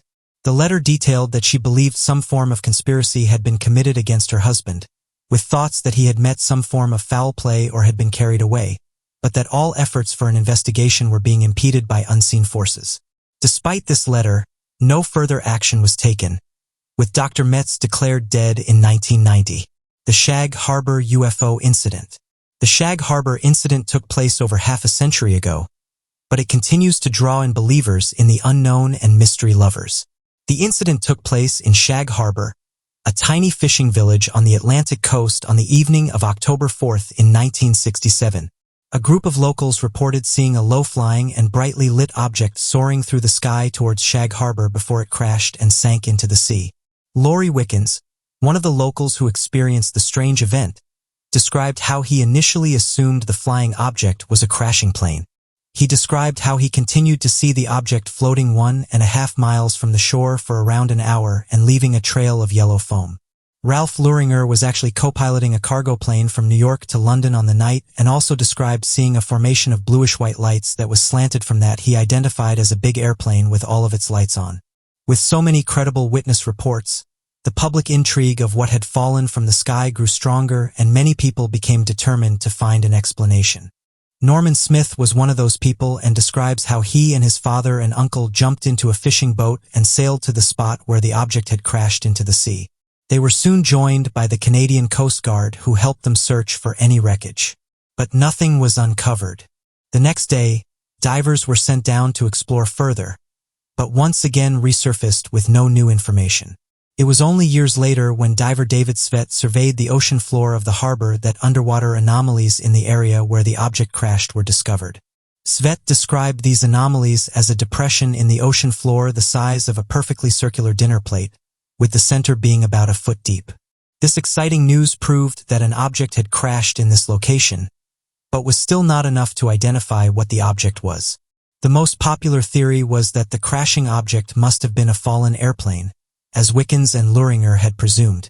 However, when the nearest Canadian Forces base was contacted, they stated that no missing aircraft had been reported that evening. Many theorists claim that the lack of answers of what the flying object was is due to a government cover-up. They argue that it is too coincidental that a secret U.S. military base monitoring subterranean and underwater frequency for Russian submarine activity was just 30 minutes from the site where the object crashed and sank. Either way, there is still no definitive answer to what the object that soared through the sky and crashed in the ocean near Shag Harbor actually was. Boris Vysveler military dictatorships, classified information, Russian spies. It all sounds like a movie, but it's not. These are just a few of the crazy details surrounding our first disappearance. Boris Vysveler was born on April 19, 1941 in Moscow, Russia. He received a PhD from the Steklov Institute of Mathematics, Leningrad. He left the Soviet Union for the United States in 1975, both to better his career and to freely practice his Jewish religion. Here, Weisweiler became a professor at Pennsylvania State University, and in 1981, he became an American citizen. Weisweiler was an avid outdoorsman, so when he told his sister he wanted to spend his winter in Chile, she figured he would enjoy a nice backpacking trip before returning home. In December 1984, he set a course for Chile, but he never returned. Initial reports from Chilean officials state that Weisweiler's backpack was found near a river near the border of Colonia in January of 1985. His disappearance was ruled a drowning. Some fishermen claim to have given him directions as well as camped with him. Others tell of footprints near the river hinting at the fact he had fallen in and was carried away. Over the years, conflicting eyewitness reports and the possible involvement the military-run government cloud up the investigation into his disappearance. And since so many years have passed, it has become impossible to sort fact from fiction. Under the military rule of Chile, General Augusto Pinochet was well known for his crimes against human rights, including a colony called Colonia Dignidad. In this colony, political criminals of Pinochet's were held and tortured. Over 1,100 people disappeared under Pinochet's rule. Unsurprisingly, Colonia Dignidad was not far from where Weisweiler went missing. In June of 2000, the U.S. State Department declassified over 250 documents containing information on Weisweiler's disappearance. The documents included various eyewitness accounts spanning 6 years after he went missing. One document even stated that there were persistent reports that Boris Weisweiler was or is detained in Colonia Dignidad. It was suggested that he was captured as a Russian spy. A document from the U.S. Embassy from 1987 listed 2 sources of information on Weisweiler. One of these again confirmed his detainment in Colonia Dignidad and suggested he was still a prisoner there at that time. The other claimed a passing patrol killed him on the spot. In 2006, a letter signed by 27 senators and representatives was sent to Michelle Bachelet, president of Chile, the hopes she could relaunch an investigation. In August of 2012, 8 retired military officers who were suspected of the disappearance of Weisweiler were arrested. According to the courts, these officers were prosecuted for kidnapping and complicity in Weisweiler's disappearance. However, in 2016, the case was closed. A judge ruled Weisweiler's disappearance a crime for which the statute of limitations had passed, and that no human rights were violated.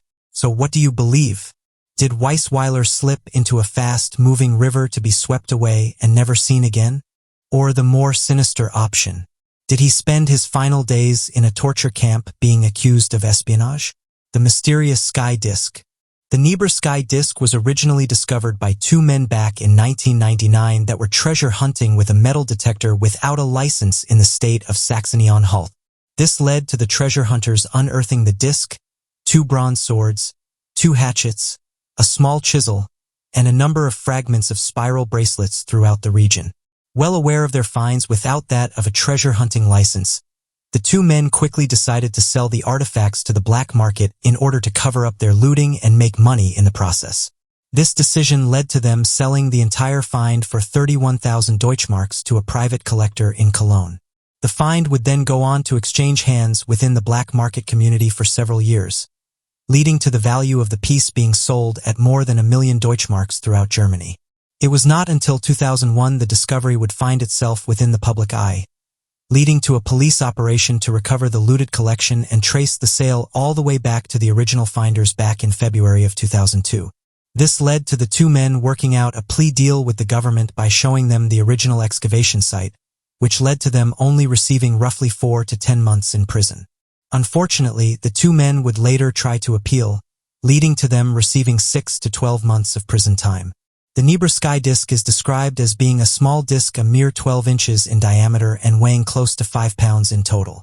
The dating of the disk was found to be from the middle of the 2nd millennium BC, making the artifact roughly 4,000 years old. The disk itself seems to be a strange find as it features images of a full moon, a waxing moon, the Pleiades constellation, and additional zones on the sides to mark the rising and setting of the sun. The depiction of a boat moving across the night sky.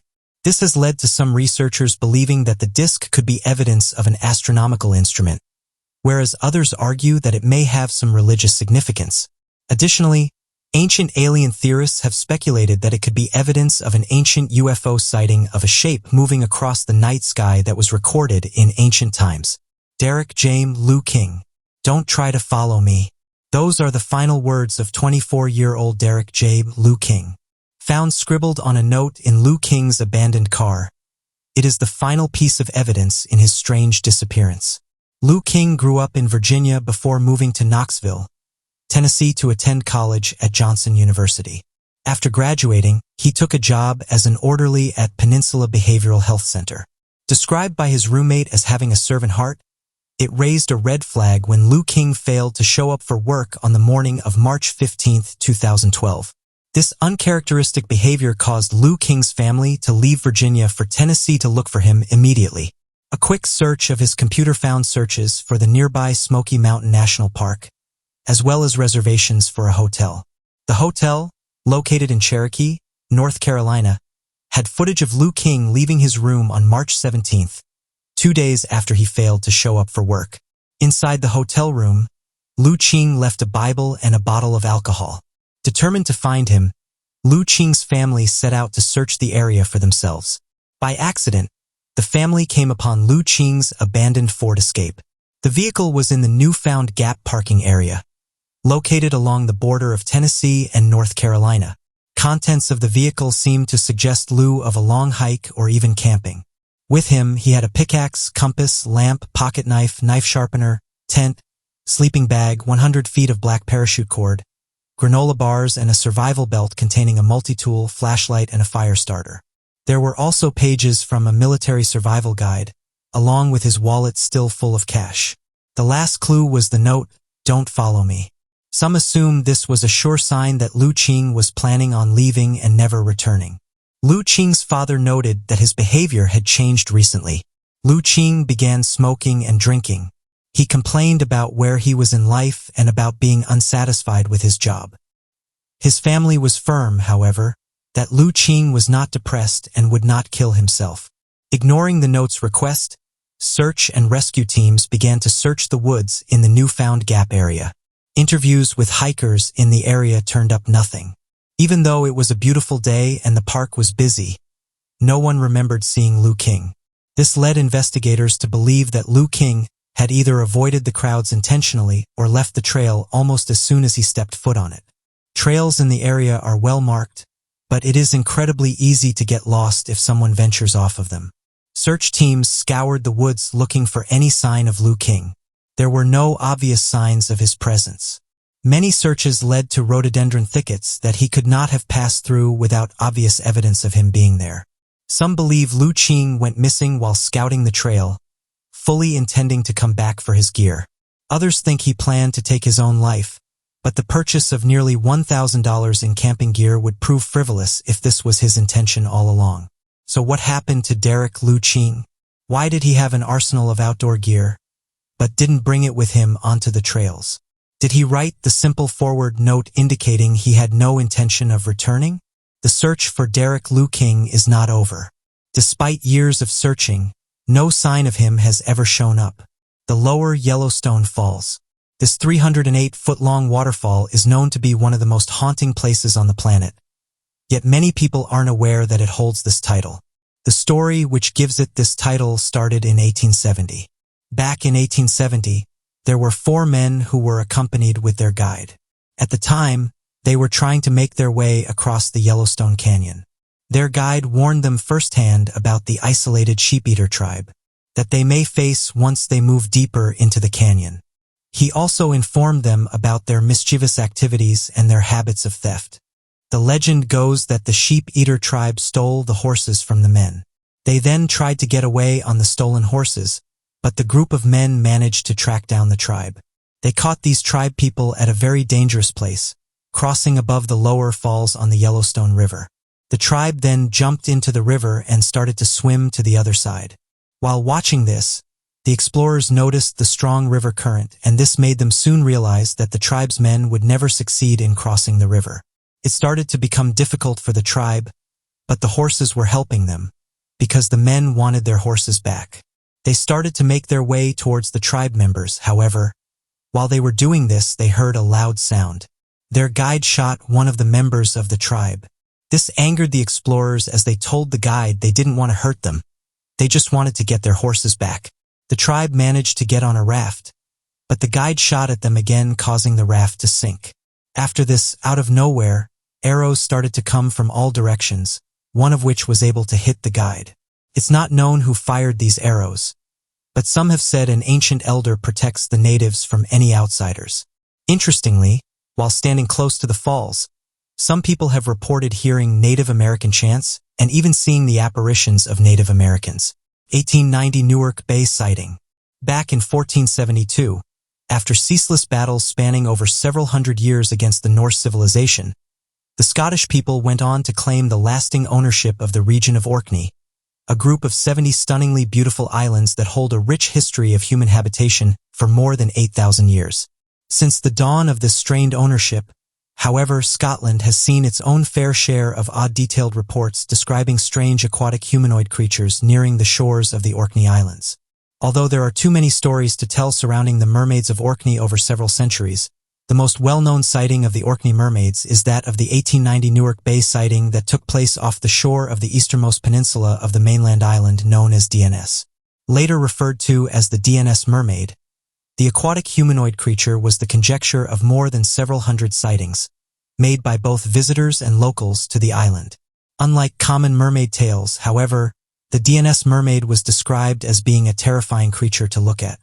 Reports claimed that the creature was estimated to be more than 7 feet in length from the top of the head to the tail, and had a long black head with a torso that was pale white in color, similar to that of a body bloated at sea. Its most terrifying features were its elongated arms, with reports claiming to have seen the creature clawing up on rocks or moving in long, dramatic waving motions as if begging people to enter the water alongside the creature. Sightings of the DNS mermaid would continue for the following years, with claims that the creature would return in the summer months and disappear during the winter months. It was due to these repetitive sightings that the popularity of the creature grew, with visitors taking trips to the mainland Orkney Island in the hopes of spotting the mermaid for themselves. Although random mermaid sightings around the shores of the Orkney Islands have persisted even up until the modern day, the last known continued sighting of the DNS mermaid is believed to have been made back in 1893, with the creature fitting the exact description of the DNS mermaid never reported or seen again thereafter. Cryptogram of Olivier Levasseur. Olivier Levasseur, otherwise known as Lubuz, was well known for his swift and ruthless capturing of his enemies, but his buzzard-like methods of raiding wasn't his only claim to fame. It is said that Levasseur hid the largest pirate treasures ever known, estimated at over £1 billion, and perhaps his biggest legacy is the cryptogram he left behind to find it. Born into a wealthy French family in the late 1600s, Levasseur's life was already set up for success. He was fortunate enough to procure an excellent education before landing as a naval officer. In fact, during the War of Spanish Succession, King Louis XIV granted him a letter of marque. A letter of marque allowed private vessels to attack and capture enemy vessels during wartime. After the war had ended, Levasseur and his ship were ordered to return home. He had other plans, however. He had become much too accustomed to his lifestyle at sea and decided to join up with the Benjamin Hornigold Pirate Company. And after some time with Hornigold and a brief partnership with Black Sam Bellamy, Levasseur wanted to go at it on his own. He spent most of his pirate career along the West African coast. After 1720, he launched primarily from the island of Saint Maria, which is located just off Madagascar, which by this time consisted of over 750 men and 3 ships, later took place in arguably one of the most famous pirate raids, the capture of Portuguese ship Nossa Senhora de la Cabo, or Our Lady of the Cape. This particular ship was loaded with treasure and gold as it belonged to the Patriarch of the East Indies and the Viceroy of Portugal. The pirates easily took the ship, which was anchored for repairs following a storm. Were many bars of gold and silver as well as boxes of golden guineas. There were diamonds and pearls, silks, art and religious items brought from the Secathedral in Goa. The biggest piece of treasure was the Flaming Cross of Goa. The cross was made of pure gold and adorned with gemstones. It was so heavy that it took 3 men to move it to Levasseur's ship. The treasure from this particular raid was so big the pirates didn't even rob the people even though they usually would have done so. This particular raid would go on to inspire Robert Louis Stevenson while writing Treasure Island. In 1724, when amnesty was being offered to all pirates who would renounce their lifestyle, Levasseur refused. The French government demanded their stolen treasure back, and he was not willing to hand it over. Instead, he settled in Seychelles and tried to stay hidden. Eventually, he was captured and hanged for piracy. In 1730. Now, just where was all of that treasure that Levasseur had been hoarding? The tale states that as he stood upon the scaffolding, waiting for his sentence to be carried out, he exclaimed, "Find my treasure, the one who may understand it," before tossing a necklace containing a 17-line cryptogram into the spectators.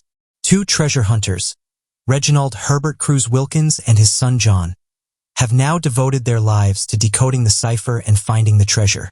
Reginald had spent 27 years hunting Levasseur's treasure. Only his death in 1977 stopped his quest. Now John continues his father's hunt. Though some people doubt the validity of the cipher, the British Museum has tested the document and proven it to be parchment from the 18th century. Although the cipher seems like nonsense to some untrained, it is widely known that Lavoisier was well educated. According to John, his father spent years decoding the cryptogram. He believed that the code broke down to a riddle inspired by the 12 labors of Hercules. That is, the 12 tasks Hercules was to perform to return home according to Greek mythology. John now believes Lavoisier's treasure is somewhere on the Seychelles island of Mahé.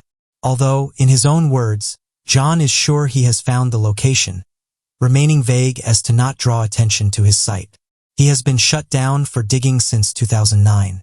The local government requires a 250,000 rupee fee for him to continue his digging. Will John find Levasseur's bounty? He is determined to do so. He will need to be mindful, however. According to John, his research suggests there may be a final booby trap he will need to outsmart before he gets his hands on all of that treasure. Mongolian Almas monster. With reports of the Yeti and Sasquatch surfacing from all around the world, it is no surprise to cryptozoologists that the Mongolian kingdoms also had their own reference to giant ape-men creatures that would dwell within the distant mountainsides and wilderness uninhabited by human beings. Known as the Almas, these Mongolian hominids were believed to have inhabited the Caucasus and Pamir Mountains, across Central Asia as well as the Altai Mountains of Western Mongolia, of which the majority of ancient reports were made. The oldest known verifiable record made of the Almas was written by a man known as Hans Schiltberger, a prisoner of the Mongol Khan that had been sent to Mongolia and wrote about his observations of the surrounding landscape and people back during the year 1420. In his journal, he wrote the following excerpt surrounding the Almas creatures. Here specifically referring to the Altai Mountains of Western Mongolia, there are savages who are not like other people and they live there. They are covered all over the body with hair, except the hands and face, and run about like other wild beasts in the mountain, and also eat leaves and grass and anything they can find. The lord of the country sent to Audijay a man and a woman from among these savages that had been taken in the mountain. Additional reports detail that the Almas are consistently described as being human-like bipedal creatures, typically between the height of 5 and 6.5 feet tall, a monstrous size compared to people during that time period, and so were often depicted as giants. Their bodies have been detailed as being varying tinges of reddish and brownish hair, with ape-like animalistic facial features such as a pronounced and enlarged brow line, a wide flat nose, and a weak chin. There have been endless debates, both archaeological and scientific, surrounding the existence of the Almas as a genuine species. Some have argued that the Almas may have been a small population of surviving evolutionary ancestors, given that their descriptions made them more humanoid than ape-like in appearance, and that their omnivorous nature and animalistic behavior pointed towards signs of less evolved intelligence. Others believe that the creature could have been a species entirely different from humanity, and could have been an undiscovered branching of the species in the past caused by the physical separation of humans in the mountains and wilderness. Researchers will generally dismiss the validity of the Almas, however, under the claim that for such creatures to exist in the modern day, it would require a rather large population that could not go unseen, and so argue that the species either never existed or is now extinct in the modern day. Despite such sentiments, the Mongolian people today continue to claim to see the Almas when talking of terrifying encounters with the giants in the Altai Mountains. Information on extraterrestrials' evidence of extraterrestrial life and aliens is not something you might expect to get from any major religious organization, let alone the Vatican. The Vatican has spent hundreds of years looking up to the heavens in prayer. So with the centuries that have passed, have Vatican scientists come across something more, and could they be hiding it in the Vatican's secret archives? New evidence may prove that the Vatican not only has evidence of aliens, that might even be hiding these otherworldly beings from the public.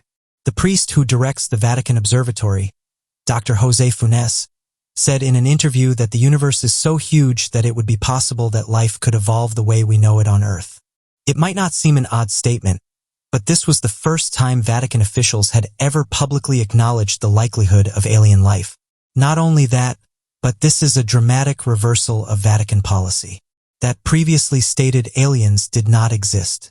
Something significant must have occurred for the Vatican to reverse a 2,000-year-old teaching, or else a discovery unearthed or encountered that made releasing this statement urgent and necessary. Previous claims have noted that the Vatican might have empirical evidence of intelligent life beyond our planet. After all, the Vatican has a well-funded but private scientific academy, the Pontificia Academia, or rather the Pontifical Academy of Sciences, well dedicated to astronomy and the heavens above. Further, it was affirmed that in 1998, skulls with elongated heads and small faces that were not of human origin or any discernible species on this planet were found under the Vatican Library. This claim has been voraciously denied time and time again. Encounters of the U-28 creature. During the early years of World War I, there was a sighting of a strange monster out in the open ocean that would later be referred to as the U-28 creature. According to the reports surrounding the creature, the encounter occurred on the 30th of July back in 1915, when a German U-boat commander known as Commander Freya George G. von Forstner wrote a detailed report following his attack against the British steamer, the Iberian, claiming that after the steamer sank, there appeared to be a large aquatic animal described as being approximately 80 feet in length and similar to that as a large crocodile. The report is quoted as stating the following: "At that moment I had with me in the conning tower 6 of my officers of the watch, including the chief engineer, the navigator, and the helmsman. Simultaneously, we all drew in one another's attention to this wonder of the seas, which was writhing and struggling among the debris. We were unable to identify the creature, but all of us agreed that it resembled an aquatic crocodile, which was about 60 feet long, with 4 limbs resembling large webbed feet, a long pointed tail, and a head which also tapered to a point. Unfortunately, we were not able to take a photograph, for the animal sank out of sight after 10 or 15 seconds. Cryptozoologists believe reports of the U-28 monster directly matches the whale-eater cryptid of centuries-old encounters. Over the past 8 centuries, consistent sightings of a creature known as the whale-eater have been made all across the world, with notable sightings being made well into the modern day. The creature has been described as being an estimated 43 feet in length, having an elongated head, a short neck, a crocodile-like body, for flippers for locomotion, and a short tail. Since the 13th century, sailors have claimed fantastic stories of massive sea monsters that are known for hunting down and eating whales of all sizes. Cryptozoologists have speculated that the whale-eater is a surviving member of the Pliosaurus marine reptile species that was estimated to have gone extinct about 65 million years ago. With its crocodile-like appearance, the whale-eater would more than accurately fit the description of the pliosaur and would explain the large number of sightings made throughout history. Additionally, on the August 13, 2012, a 65-foot whale was found beached on the sandy coast of St. Austell. Before efforts could be made to assist the whale, the creature suddenly died. When experts analyzed the whale, they found that there were deep gashes all across the creature's face that looked eerily like a massive single bite mark, with the teeth-like punctures curving evenly into a U-shape across the whale's entire face. One of the reports was quoted as saying, based on the photographic evidence, a creature with huge, long, crocodile-shaped jaws lined with big, sharp teeth attacked the whale. Beast of Dean. It is believed that a strange animal that looked like an oversized wild boar used to live in the Forest of Dean in Gloucestershire, England. During the second half of the 17th century and the early years of the 18th century, local farmers were frightened by the beast that was believed to be large enough to fell hedges and trees. In 1802, local hunters finally managed to kill the creature. Once they inspected the body of the dead beast, they found that it wasn't a boar, nor was it any other species known to locals. Over the next couple of centuries, there were some other reported sightings of the Beast of Dean. Some locals also reported hearing unearthly roars similar to the ones made by the beast killed in 1802. Despite some claims of the sightings, no major incident took place until 1998, when James Nash and Marshall Davis, 2 locals of the area, encountered the beast. They reported the incident and said that they were walking in the woods when suddenly they felt the presence of an animal. Before they could prepare themselves, they saw a large beastly figure charging towards them in the darkness. James and Marshall started running towards the village of Park End, and the beast chased them till they reached a well-lit road outside the forest. At that moment, the beast made an unearthly roar and disappeared into the woods. This was the last sighting of the Beast of Dean. No one knows much about this mysterious creature. Some people believe that there could be an isolated population of wild boars, with a few of them gaining extraordinary size. However, the account of the beast killed in 1802 does not support this theory. Hawkesbury River monster. Though the Loch Ness monster and descriptions of its appearance as a long-necked beast of the sea has gained a renowned fame that stretches across the entire globe, it appears that given new myths and sightings of a long-necked monster from the larger rivers of Australia, the country appears to have its own variation of the Loch Ness monster that locals refer to as the Hawkesbury River monster. The Hawkesbury River monster has been spotted by many different Australian residents, in large rivers and even smaller tributaries across the country, and was later confirmed in a sighting by cryptozoologist Rex Gilroy, who believes to have spotted the river monster in full detail. He described the beast to have a similar design in appearance to the ancient plesiosaur of prehistoric times, a creature that was known to have once existed, and skeletons of its fossilized remains are on display in museums around the world. Rex Gilroy and many others of the Australian populace that have reported the sightings believe the river monster to be a surviving variation of the plesiosaur from the times of the dinosaurs. An interesting fact they cite as evidence was the findings of vampire squid near the continent closer to several coasts from the beaches near the sightings of the Hawkesbury monster.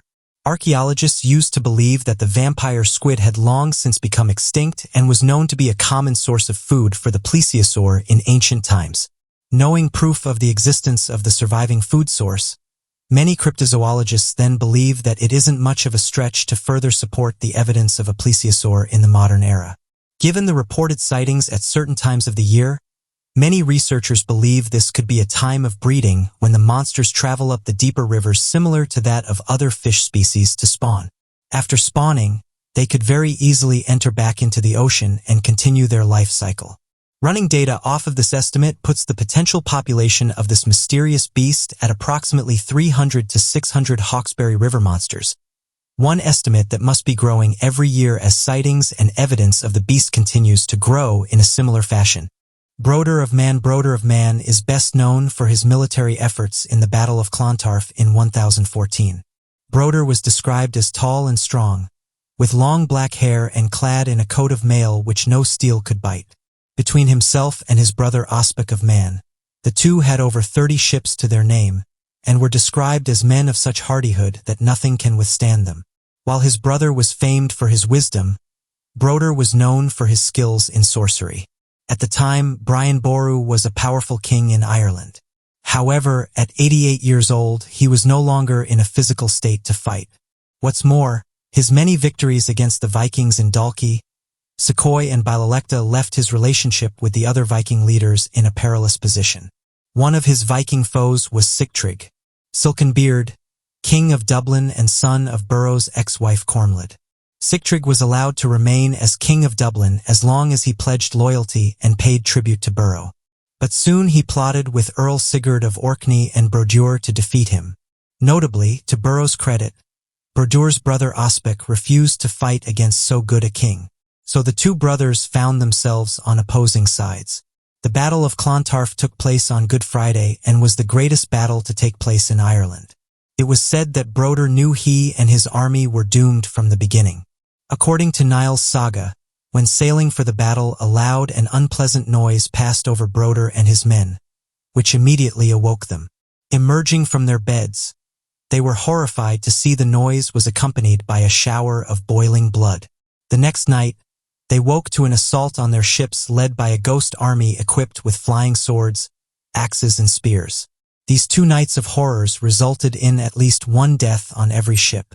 Brodeur asked for guidance on what these events indicated and was told they showed that he and his men would be dragged down to the pains of hell. Just as the premonitions told, Borrow's army quickly began pushing back against Brodeur and his Viking allies. In a desperate tactical bid, Brodeur abandoned his army and snuck up behind Boru's brother, Wulf the Quarrelsome. However, Wulf easily overpowered Brodeur and sent him running and hiding in the woods. Knowing that the battle was lost, Brodeur charged at Boru's camp where the king had been advised to await the outcome of the battle. There are many tales of heroic deeds during the Battle of Clontarf, such as Boru's son, who was said to have killed 50 men with the sword in his right hand and 50 men with the sword in his left. However, Brodeur rushing in and killing the elderly Boru while the king was mid-prayer was not one of them. Almost immediately Brodeur was seized by Boru's stepson Ulfrida, who slit his belly and nailed his gut to a tree and forced Brodeur to walk round it until he disemboweled himself. Following the Battle of Clontarf, Sigtryg was the only leader of the rebelling army to survive. While he remained as King of Dublin, the Viking power in Ireland was broken forever. The main focus of all shifted to integrating the Celtic chieftains and the Vikings to live peacefully and harmoniously. Despite his death, it was Burrow who was remembered for his victory and acclaimed as Ireland's national hero. The Valley Hill Lights is located in the picturesque Springfield in Kentucky. Springfield is generally known for its babbling brooks, tall trees, and blue skies. However, if one were to travel down Route 55, you would approach the valley, which is renowned for something far more substantial than scenic views. In April 1995, 8 young girls and their Catholic education teacher had several religious sightings alongside random visions of bursts of color and showers of golden flakes. One of the students, Mandy Mattingly, described seeing an array of colors around a pulsating sun. The other girls described seeing gold colors appearing on their flesh, which their teacher photographed. When these pictures were developed, the teacher and students were shocked to see angels surrounding the lights and in one image Jesus and the Virgin Mary in a veil. One of the students, Sabrina Ballard, said she could see the name of her deceased cousin on a tombstone in the background of one of the photographs. Amanda Terrell was another of the 8 girls and still to this day credits the events of that day for giving her more of a spiritual background and making her feel closer to God. Terrell is not the only one. At its peak of popularity, scores of people traveled to the valley and described how the experience drew them closer to God. Hazel Spalding is one of these visitors, and describes how she knew that the place held special powers from above, as the rosary she was holding turned gold and she could suddenly smell roses without there being any rose bush in sight. Angel Wimsett supports her by describing how you know something is going on in the very special valley. Notably, there are individuals who are not convinced of the authenticity of the visions. Dr. Joe Nickel managed to get his hands on the original photographs taken by the teacher and argues that the most likely explanation for the images of angels were due to a cartridge leak, and that the image of Jesus and the Virgin Mary was a result of pareidolia, a psychological phenomenon that causes people to see patterns in a random stimulus. The inscription of Ballard's late cousin's name in the tombstone, Nickel argues, is actually an imprint from the back of the Polaroid photo pack. Despite skeptics like Nickel, many continue to travel to the valley in a bid to glimpse a vision of the Virgin Mary. Described as one of the most well-known UFO events in the world, the Roswell UFO incident is often credited as being the beginning of the extraterrestrial awareness movement and the catalyst for the emergence surrounding the study of unidentified flying objects and extraterrestrial encounters. Unfortunately, as the years have passed, a massive amount of misinformation has been grouped together with the original extraterrestrial claims, both from independent resources and the United States government themselves. So today, we'll be going over the extraterrestrial theories surrounding the Roswell incident and the events that were believed to have originally taken place. Sometime in July of 1947, residents throughout the city of Roswell, New Mexico began reporting sightings of a flying disc that demonstrated peculiar flight patterns while remaining completely silent. As rumors began to spread throughout the town surrounding the flying saucer sightings, several small news outlets local to the area began printing witness testimonies of the claims and their impossible-to-explain encounters, including detailed descriptions of the metallic nature of the craft, unknown light patterns, and otherworldly flight abilities such as sudden and rapid propulsion that no known human body could reasonably withstand. Although the articles were originally met with ridicule and contained a tongue-in-cheek kind of attitude on the events, a sudden development would soon change the public's opinion. At around the 8th of July, a rancher by the name of William Brazen, of whom was working on the J.B. Foster Ranch at the time, claimed to have seen a crashed disc cloud on the rancher's property, and so immediately contacted the local sheriff on the matter.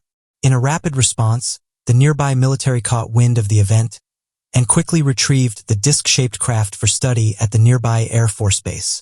The strange reaction on part of the military led to the following article being posted in the Roswell Daily Record, a local newspaper to the town.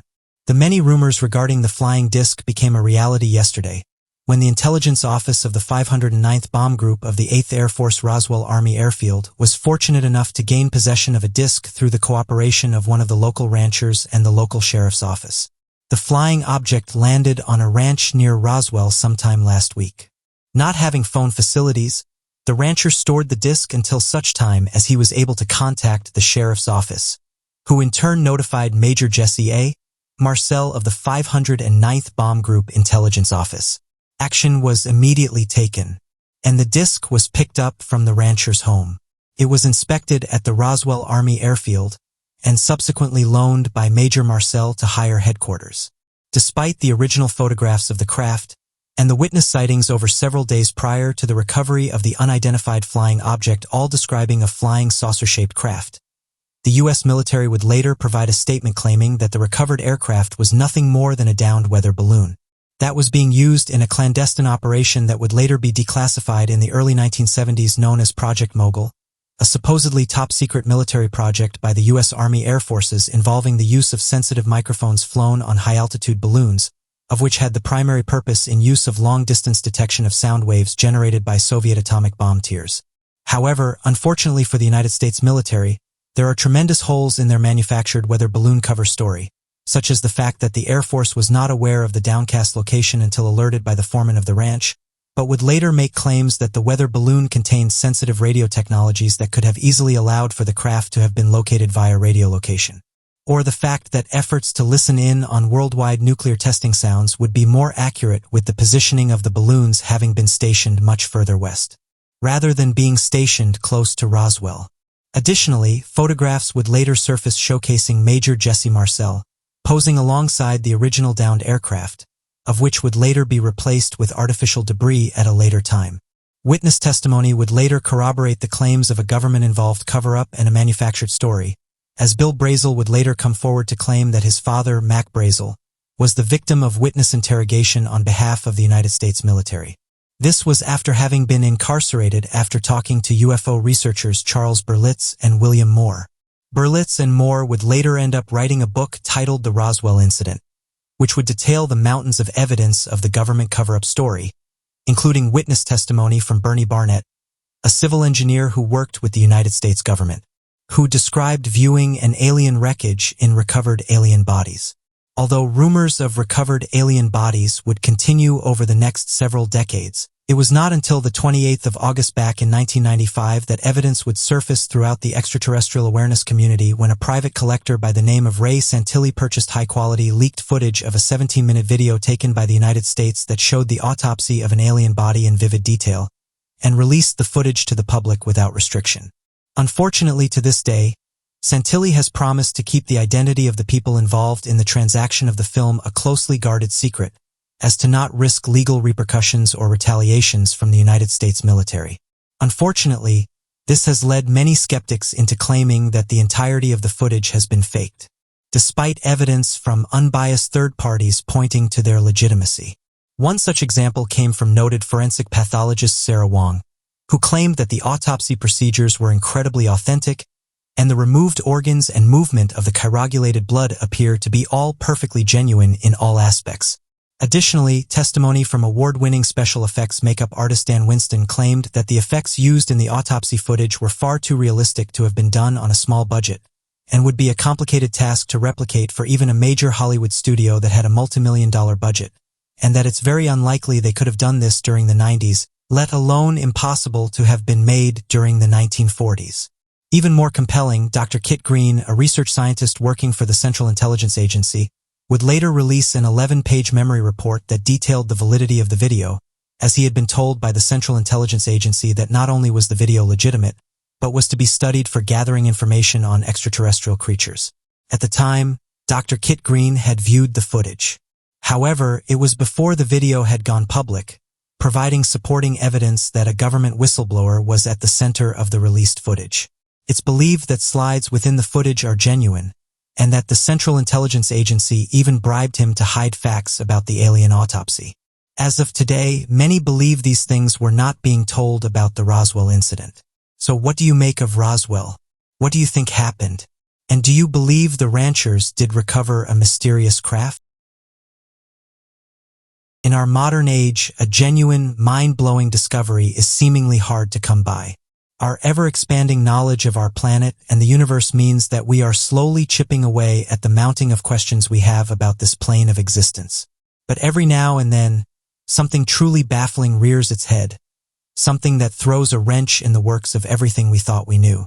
These rare discoveries can be found in the strangest of places, leading to great as well as the scientific community. So today, we'll be taking a look at 3 mysterious and incredibly interesting discoveries. Phobos monolith. You may remember news of a mysterious monolith that had been sitting in the Utah desert back for 4 years in 2020. But did you know that there are dozens, if not hundreds of monoliths scattered across the solar system, and one particular monolith, the Phobos monolith, is 300 feet in height. The Phobos monolith sits on the moon Phobos, which belongs to the rocky desert planet of Mars.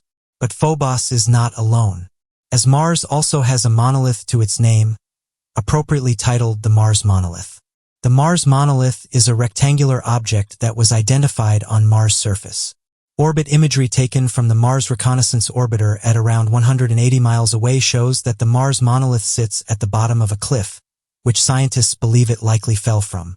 While Mars might have its own monolith, the monolith that belongs to the moon Phobos is significant due to its sheer size. According to scientists, the Phobos monolith is much larger than the monolith in Utah that sent the media in a spin. In fact, data suggests that the Phobos monolith is 279 feet in width and 300 feet in height. The Phobos monolith mystery is amplified by the fact that Phobos is completely barren, with its solitary monolith pointing up towards the heavens. What's more is that Phobos is tiny compared to the grand scale of the universe, making the sight of something so massive atop of a small celestial body even more creepy. The effects of erosion are common for strange discoveries on other planets. Mars itself has been the subject of many strange discoveries, such as the Mars face, the Mars pyramid, and even the levitating spoon. These rock formations are usually a result of our perspective from Earth, as well as millions of years of rock degradation. While interesting to many, Phobos has yet to receive any significant research or space exploration. Optech and the Mars Institute have proposed that the site of the monolith be investigated. This mission is referred to as PRIME, fully known as Phobos Reconnaissance and International Mars Exploration. The proposed mission would see a lander touchdown on the moon's geology. Currently, the PRIME mission is not set to go ahead and talks of funding are next to non-existent. However, famed second man on the moon Buzz Aldrin has previously supported the idea of a mission to Phobos, so there might be a chance in the future. In fact, when Aldrin discussed the idea of sending a mission to Phobos, he said, "When people find out about that, they are going to say, 'Who put that there? Who put that there?'" Mars monolith. While we touched on the Mars monolith in the previous entry, it's also deserving of its own. The discovery of the Mars monolith came from the same stream of images taken by the Mars Reconnaissance Orbiter over a decade ago. The image of the monolith depicts a seemingly massive rectangular structure jutting out from the planet's surface. The monolith has had waves of attention since its discovery by the high-rise camera on board the Mars Reconnaissance Orbiter. Scientists regularly speak on the matter of the Mars monolith, as well as other similar structures found on Mars and elsewhere in the solar system. Jonathan Hill, a researcher and mission planner at the Mars Spaceflight Facility at Arizona State University, is tasked with processing a large chunk of NASA Mars mission imagery. Hill states that, in his opinion, the object is most likely a peculiar-shaped rock. Speaking on the matter, Hill said, "When your resolution is too low to fully resolve and it tends to look rectangular because the pixels in the image are squares. Any curve will look like a series of straight lines if you reduce your resolution enough. This would explain the seemingly large number of monoliths found in the solar system. This visual illusion is a side effect of our distance from things in outer space. The high-rise camera is able to take photographs at a resolution of 1 foot per pixel. While that might be useful for a large number of research purposes, it does mean that smaller objects can lose focus and detail. This also explains why the height of the monolith appears to be so large in the photos taken by NASA. The photo is taken during a time where the sun is at a low angle, which effectively stretches the rock shadow much further than other times of the day. This results in the monolith's height appearing much larger than it actually might be. To Hill, the location of the Mars monolith also suggests that it is nothing more than a boulder. He argues that it makes little sense for a being or beings to create such an object just to leave it in a location it would eventually fall. Speaking on the intentions of aliens, Hill says, "If I was going to build a monolith somewhere, that's the last place I would put it. The debris falling from the cliff would cover it up pretty quickly on geologic timescales. Odd radio circles in the sky are genuine mystery. You might be familiar with UFO sightings and crop circles, but have you ever heard of a radio circle? In September of 2019, researcher Anna Kapinska delivered a presentation of objects she had discovered in the astronomical skies. There were a number of odd things that Kapinska recorded. These objects did not seem to fit into any category she was familiar with, and quickly began noting down their characteristics. One of these objects was an image of what appears to be a strange circle of radio emissions. Similar in appearance to a ghost's ectoplasm, the spooky sphere was unlike anything Kapinska and her colleagues had seen before. Amazingly, just a few days after the discovery, one of Kapinska's colleagues, Emil Lenk, discovered another. The team decided to name them ORCs, standing for Odd Radio Circles. The discoveries had been made thanks to the Evolutionary Map of the Universe or EMU project. The project is run with CSIRO's Australian Square Kilometre Array Pathfinder or ASCAP telescope. The EMU project is tasked with peering into and plotting vast swathes of the observable universe that we have yet to see. The ASCAP telescope is well suited to this, and it can cover much greater ranges of the skies than other telescopes, and can take images at much greater distances. Since the project was centered on areas of space that had yet to be observed, the researchers expected to find something during the run of the project. Surprisingly, these strange radio circles were found almost immediately, and were found manually by the team. The team confirmed that the objects weren't just a glitch in the telescope's imaging software by using other telescopes to look at the same astronomical position. Puzzlingly, the scientists are unable to determine just how large the ORCs are and what distance they are from Earth. Ray Norris, one of the team's researchers, said, "They could be objects in our galaxy perhaps a few light years across, or they could be far away in the universe and maybe millions of light years across. For now, the only thing that the team knows is what the ORCs are not." The team managed to rule out a number of possible causes for the circles, including remnants of supernovae, evidence of galaxy formation, and Einstein rings. What is so exciting about this discovery is that the team themselves described it as a genuine mystery. Many astronomers dream to discover something so unlike anything we know to exist in the observable universe, but now they are discovered. The real work begins in trying to decipher what exactly these strange rings are and how they fit into the complex landscape of the universe. But what do you make of these three mysterious outer space discoveries? For years, people have been telling stories, and some of the most interesting ones are those that talk about the paranormal. While on Reddit, I got talking to someone who told me an incredible story. They revealed that they were a former U.S. Marine, and while stationed in California, something happened that changed their life. He said the following, and I'm interested to see what people make of it. "Since it happened, I've tried to make sense of it, but at the time I didn't open up about it because I know I would have been ridiculed. I won't go into too much detail, but at the time of the encounter, I was stationed in California. The encounter happened during a military exercise. We were dropped into the nearby forest. Around 20 minutes into the exercise, I'd split up from my group, but I could see them off into the distance. As I started to catch up to them, a loud knock caught my attention. The noise came from my left.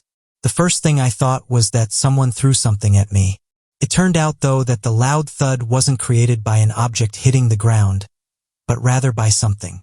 As I looked through the trees, I could see the outline of what looked like a large human.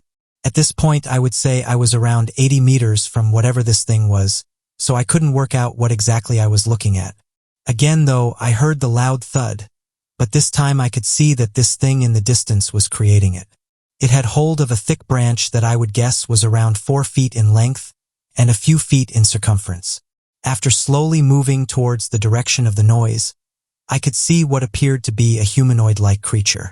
This thing stood approximately 7 feet tall, and each time I inched closer, it would hit the nearby tree with a branch in its hand, sending echoes throughout the forest.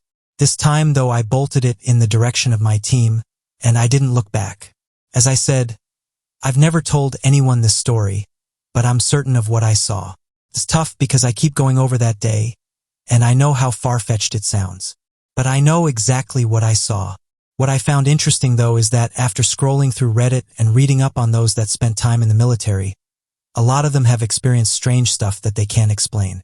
Although the majority of their stuff centers around the paranormal, it made me feel a little better that I wasn't the only one that had a strange experience." End quote. Many stories have come to the surface over the years involving Bigfoot, with eyewitnesses saying that enough people have encountered this cryptid that sightings should be taken more seriously.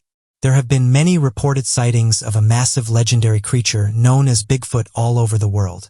They are mostly sighted in remote areas, sometimes in urban areas and very rarely in city parks.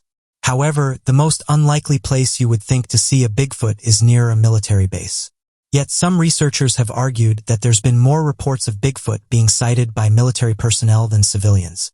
Throughout the years, there have been a few reports that have been leaked from military installations, mostly those around the 1970s. By far the most notable and most credible is that of an encounter near Fort Lewis in the U.S. This is an Army military installation in Washington state, which is in the middle of a rather large wooded area. The year was 1978. A truck full of soldiers coming back from training exercises broke down at around 8 p.m. Attempts were made to restart the engine, but nothing worked. So the platoon headed off to the base on foot to bring back a tow truck. They left one Edwin Godoy to guard the truck until the tow truck arrived. He was left because he was the one who signed the truck out. Edwin spent hours by himself just sitting in the trunk. He was bored, but this evening would soon perk up. At around midnight, he began to hear strange sounds from the forest that the road cut through. The sounds continued to get louder and closer, prompting Edwin to get out of the truck, arming himself with a rifle and a flashlight. As he stood in front of the truck, sweeping the sides of the woods with his flashlight, he caught a glimpse of a large object moving directly in front of his trunk. It was a tall, broad creature entirely covered in hair that walked by swinging its body sideways. When Edwin shunned his light at it, it stopped in its tracks and stared directly at him. They locked eyes for a short time before the creature began to run at him at a baffling quick speed. He shouted 3 times for the creature to stop and identify itself. However, the beast didn't reply and got close enough to cause harm to Edwin. Gripped with fear, he shot the creature in the chest, this barely stopping the speed of the animal.